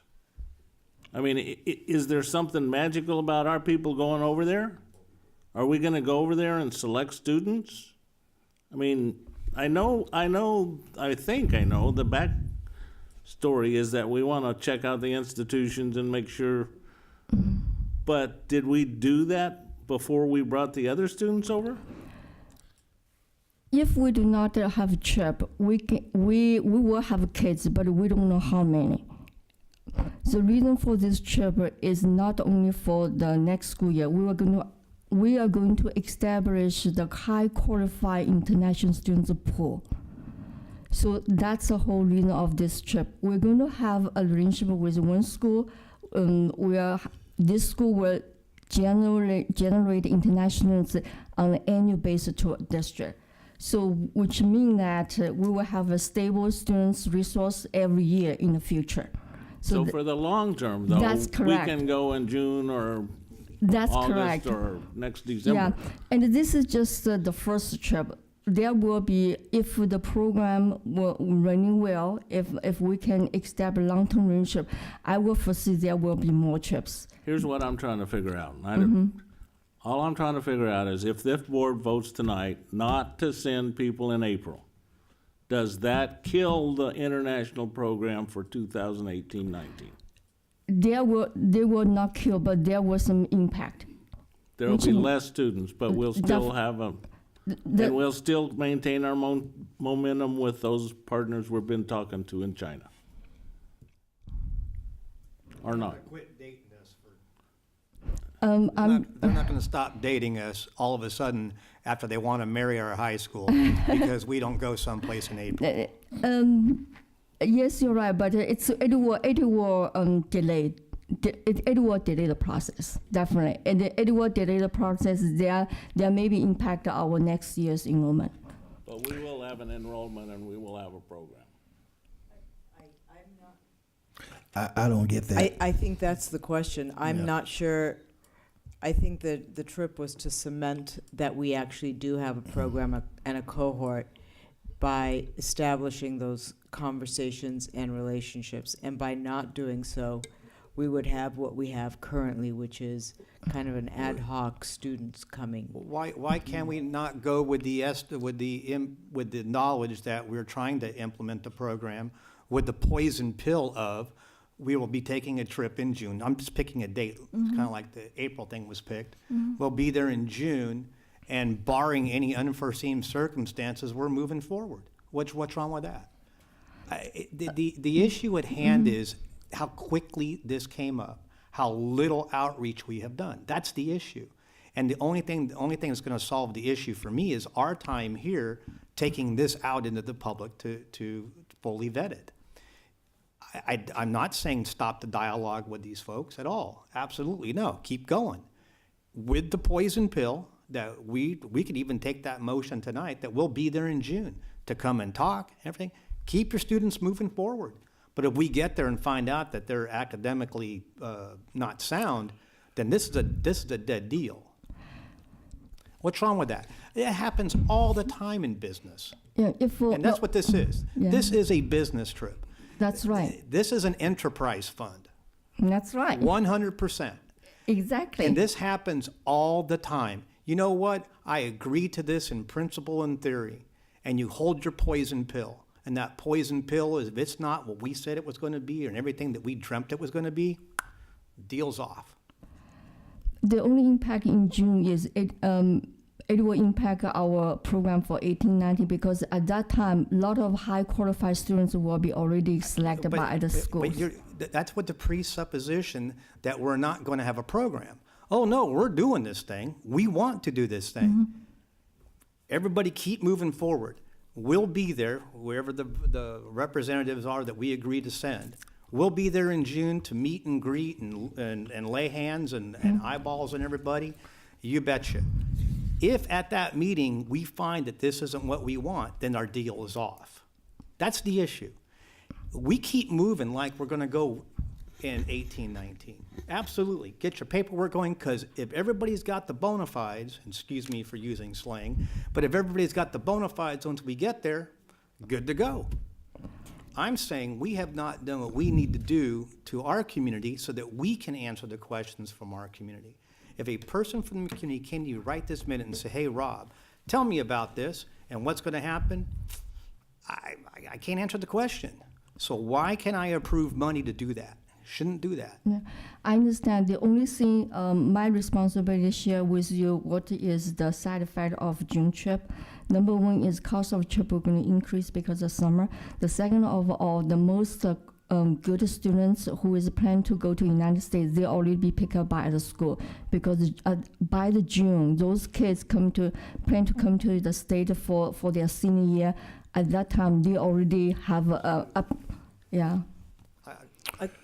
Ms. Wu, when does school get out in China? The school get out in China in middle of July. Middle of July. Yeah. So a June trip, we would still see programs in place. Yeah, the program will still be there, but at that time, those students who plan to come to United States for the senior year, they already got the application. Just like our kids go to the university, they already receive the admission letter. They already have the place to go. So which means that we may have a less candidate. I don't think you're understanding what Rob's question is. Mr. Hammond's question is, or statement is, if they're happy with our schools already, what would keep them from applying to our schools before we come and see them? The Right? problem is that they a don't fair- know. The students don't know us. Okay, so this goes back to the original question. The real question is, can this program launch? We know we can put the guidelines in place in order to take students here because that's already done. But can we attract students? Will students sign up and come here without the principals, parents, students seeing us? That's the heart, right? Rob's. That's the question. That is the question. That is The point is here. The answer is yes, they will. If you're in a deal, you're in a deal. Shake hands when you close. But the question we're asking you is that the way that it works in China? When is the last possible point? No, you know what? I'm not going to combine questions because we're having problems with this. So, point blank, if we do not go there and we have all of our programs, structures in place, will students sign up for this particular program? We have this advantage because right now there's a lot of people in China marketing their program for the 18-19 school year. Without our presence, we will have disadvantage. We got a little stalemate here. I hear time is of the essence. I hear seniors being treated like college students when they have to be ready and prepared proactively. I hear the audacity not to share with the community and what we're wanting to do, longevity, and get their heartbeat. That's what I'm hearing, and based on what I'm hearing and receiving in our 45-minute dialogue regarding this, we need to come to a conclusion. And it's not a matter of the time board or administrators of getting out, because my shows are taped. But the point of the matter is we need to move forward, because it's almost redundant, because I think she's saying that, there's a time essence of going in June, and Mr. Hammond has an excellent point as well with regards to our responsibilities to the constituents to articulate our understanding of this. It would behoove all of us to be caught in Walmart and don't understand, I can't articulate exactly what we're doing to our constituents. So we're at a standstill. Mrs. Wu's efforts that was entertained to us a year and a half ago versus her expertise of understanding the transition, which means that she's already prepared for April. We don't see April as a date because of the necessities already articulated. So we need to move forward, guys, based on what she said, what we understand, and so we can submit something. Because I think everybody has a point. Obviously, I'm going to take the side of the diocese, but based on my conversation and what I'm trying to articulate, we just need to move forward on what we want to do. Before we make a motion or do whatever we're doing, first, let's clarify. The programs that we're offering the students are in place and have been discussed thoroughly over the last year. Mm-hmm. There is not a new program coming into place. We've had a number of ARs, we've had a number of guidelines that have been changed, we've had discussions with the teachers. There is nothing new that we are doing on this side in order to facilitate this. This is the culminating act of everything we've been doing for the last year and a half. The question at hand is Rob's question, which is, we are now spending public money to take a trip abroad. That's the real question. That's what needs to be addressed. It's great to say we have a program in-house that we deal with for any student, for any purpose, for any person who wants to walk in our door to take, which all of our guidelines have been written for. The next big step, though, is to say we are going to actively market and spend money to go outside of our district and state. That we need to make more clear to the community. I agree with that completely. But the fact that our programs aren't known, that's not true. No, I'm not arguing that. Okay, let's just make sure we know what the line is that we're talking about. I would make a motion on this, even though there's not one here. I would make a motion that we continue our efforts in attracting foreign students, that we appropriate and look at another date to go do this travel. I am not opposed to sending a team of people to do this work. I think it's just a little early. So I would like to table this. I don't want to have a no vote, because if you want to ruin somebody's confidence in you, then what will happen is they'll come back here and they'll say, well, these folks who we want to be in business with, they didn't want us, they voted no. I would much prefer to table this and then come back at it when we have the information at hand so that it can be voted on at that time. What information do you need to vote? Specifically, I want to see the plan that we have for public outreach that we haven't done yet. So if we came back in 3 weeks and said we're going to come over there in May, whatever the date may be. if you can bring the information back in 3 weeks, we could table this till the next meeting and send people over there in May. Now, is May too late? Because Rob, I'm setting up a trip to China right now, and I'm telling you, June's probably too late. I really think it is. Is May too late?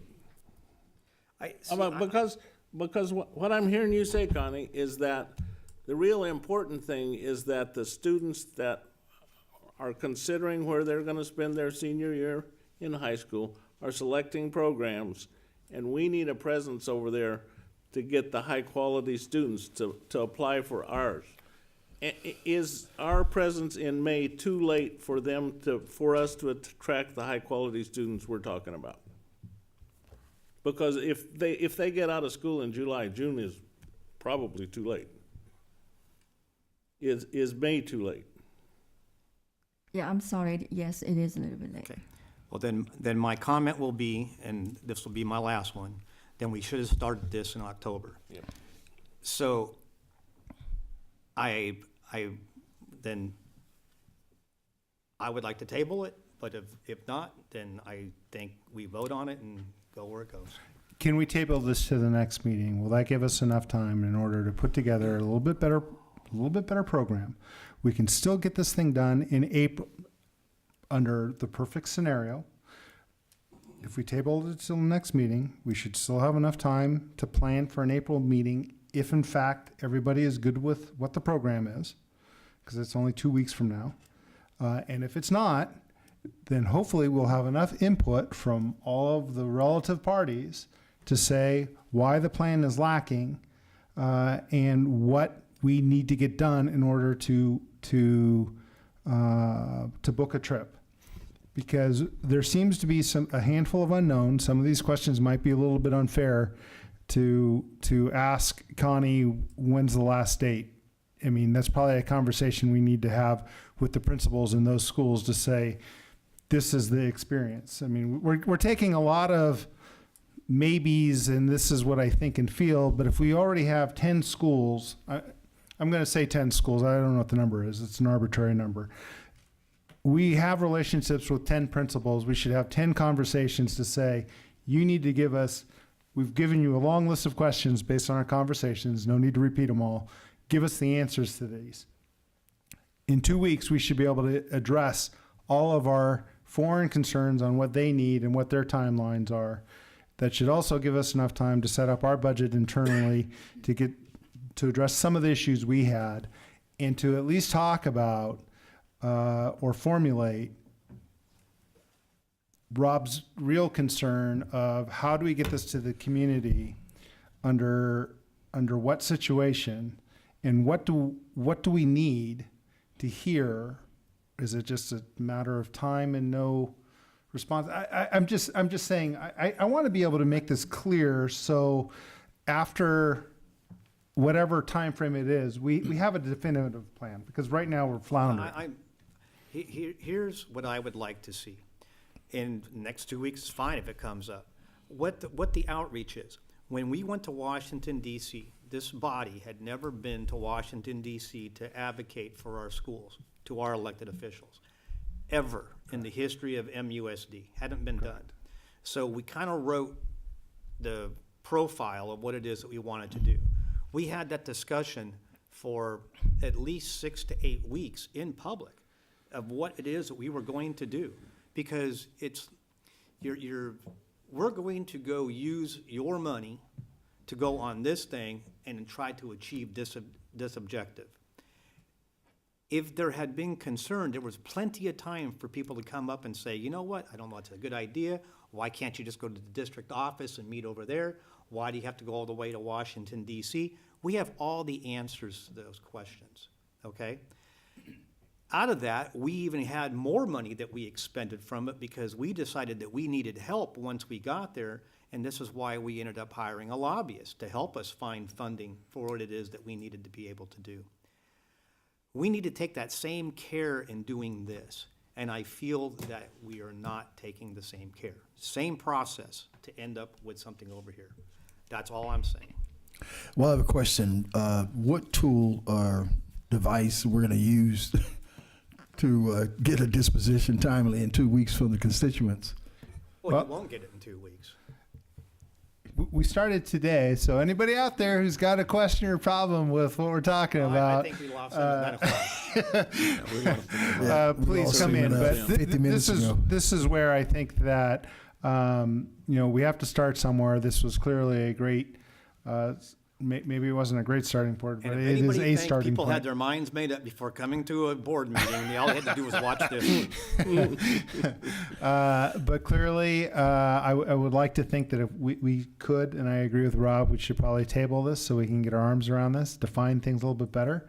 But at the same time, I agree with Ed that we can't make the assumption because we do things a certain way that other groups have and proceed in the same way, because Well- that's not a fact at all. So we need to understand what their timelines are as well.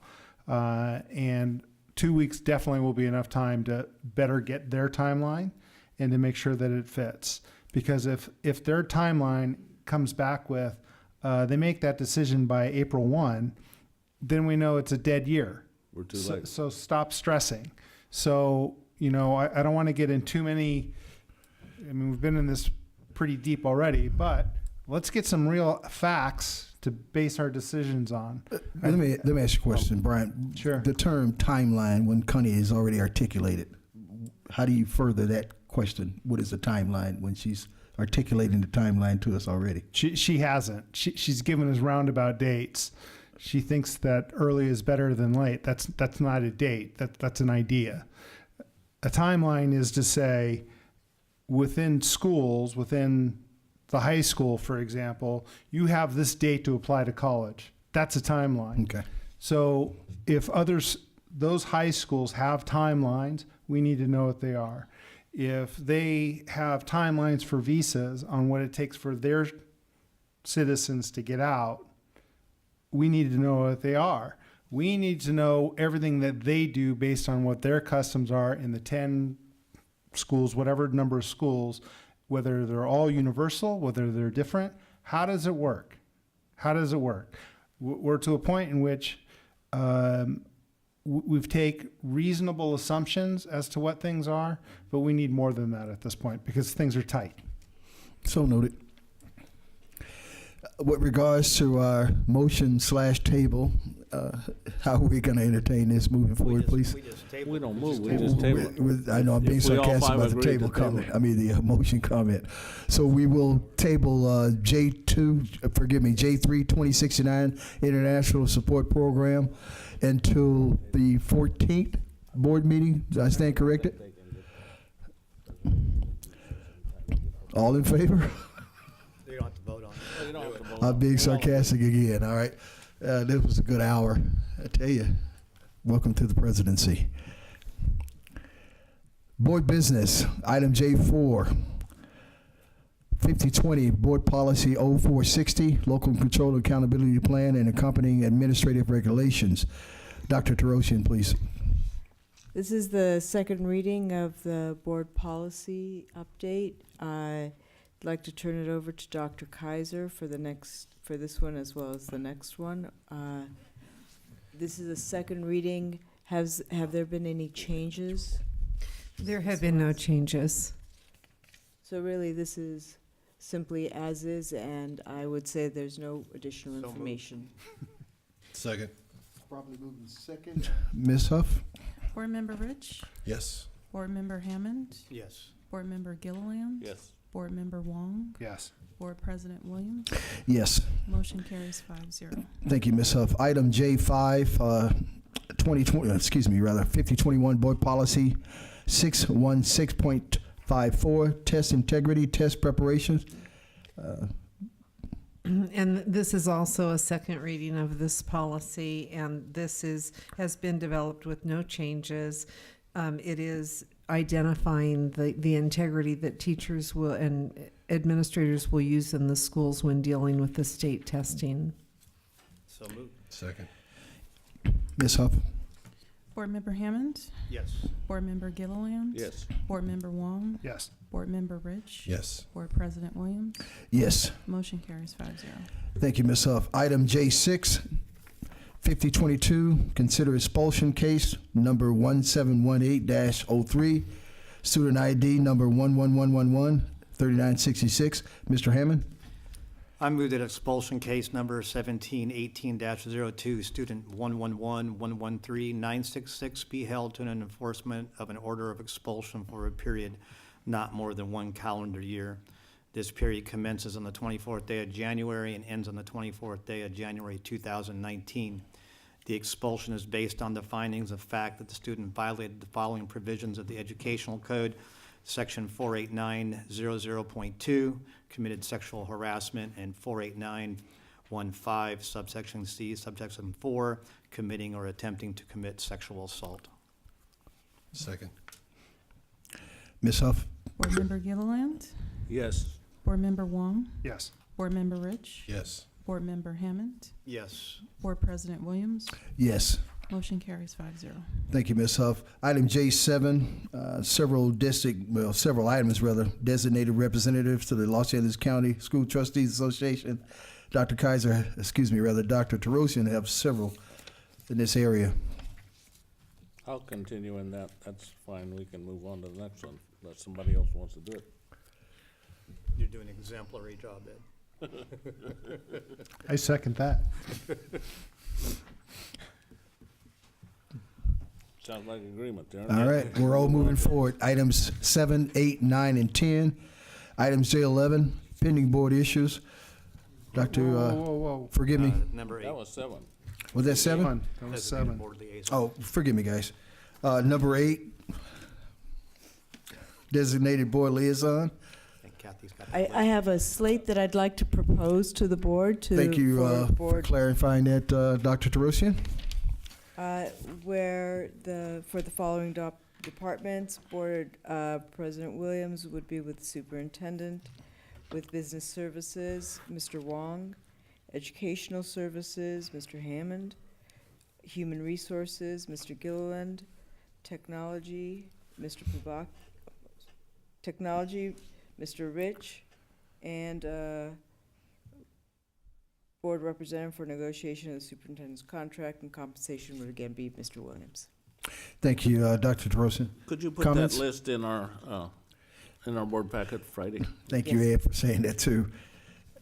It was articulated earlier that item 9 was deleted. Item 10, designated board members to attend community meetings, which includes Beacon, Chamber, Government Affairs, Chamber Board of Directors, Coordinating Council, Liaison Committee, KJM, Monrovia Schools Foundation, Monrovia Associated Fine Arts, and Citizens 2020 Strategic Plan and Local Control Accountability Plan. Dr. Tarosian. I can take volunteers or I can name individuals. Why don't you give us a slate? Just give it the slate. Please. Mr. Gillen, if you'd be willing to serve as the Chamber Beacon Committee. Yes.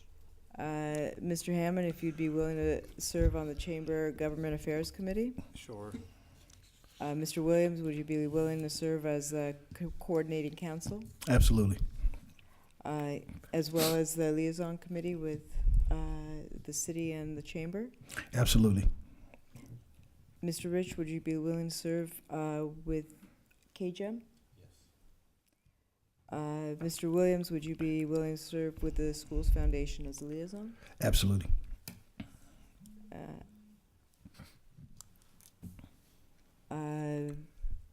Mr. Wong, would you be willing to serve as the LA County Committee on School District Organization? Absolutely. He will. As Yes, well he as did. as well as the Citizens Oversight Committee? He said yes. Absolutely. I heard him. I've been called Mr. Wong before. And our LCAP representatives, Mr. No. Mr. Hammond and Mr. Rich, if you'd be willing to serve again as LCAP representatives with Mr. Williams serving as an alternate? Yes. Thank you. An alternate to Mr. Hammond. And we had no. Clarity is a necessity. No one for Maffa, right? Okay. All right. Chris can't miss. Can't do it that night. All minds clear regarding item 10. Yeah. Yes. Item 11, pending board issues. I have no updates. Item K, old business, which indicates the regular board meetings there for your reading, the 14th of February, the 28th of February, the 12th of March. And Wednesday, the Joint Board of Education in the city is the 12th of March, followed by a board meeting on the 14th. Item L, new business. All staff in service on the 26th Friday. State of the City, which we're all invited to on the 29th. Ms. Wu, is there something happening regarding the Chinese celebration? Can you articulate that for us coming up? I think that because the Primus, they have a dual immersion program, I feel comfortable to say that the Primus may have the Chinese New Year celebration in coordinate with their Chinese dual immersion program. Okay. Also, I wanted you to share that it was Chinese New Year coming up. Yeah, it is on February 16th. Right. Red colors and clean houses. I remember last year. That's Thank you for right. that. My wife heard that too. Yes, right. Yes, she did. Yeah, as it is our custom, and I've already articulated, Connie, we're going to be in our lanes and support our own holidays, and I think that's important. Also, new business indicates Lincoln's birthday is on Monday the 12th, and the President's Day. The boardwalks are there for you as well on the 2nd and the 9th of February. And before we adjourn, I see a gentleman in the back in the likes of Mr. David. And I'd like to read something on his behalf. We'd like to honor two special people who we lost recently, who are special to the Monrovia Unified School District family.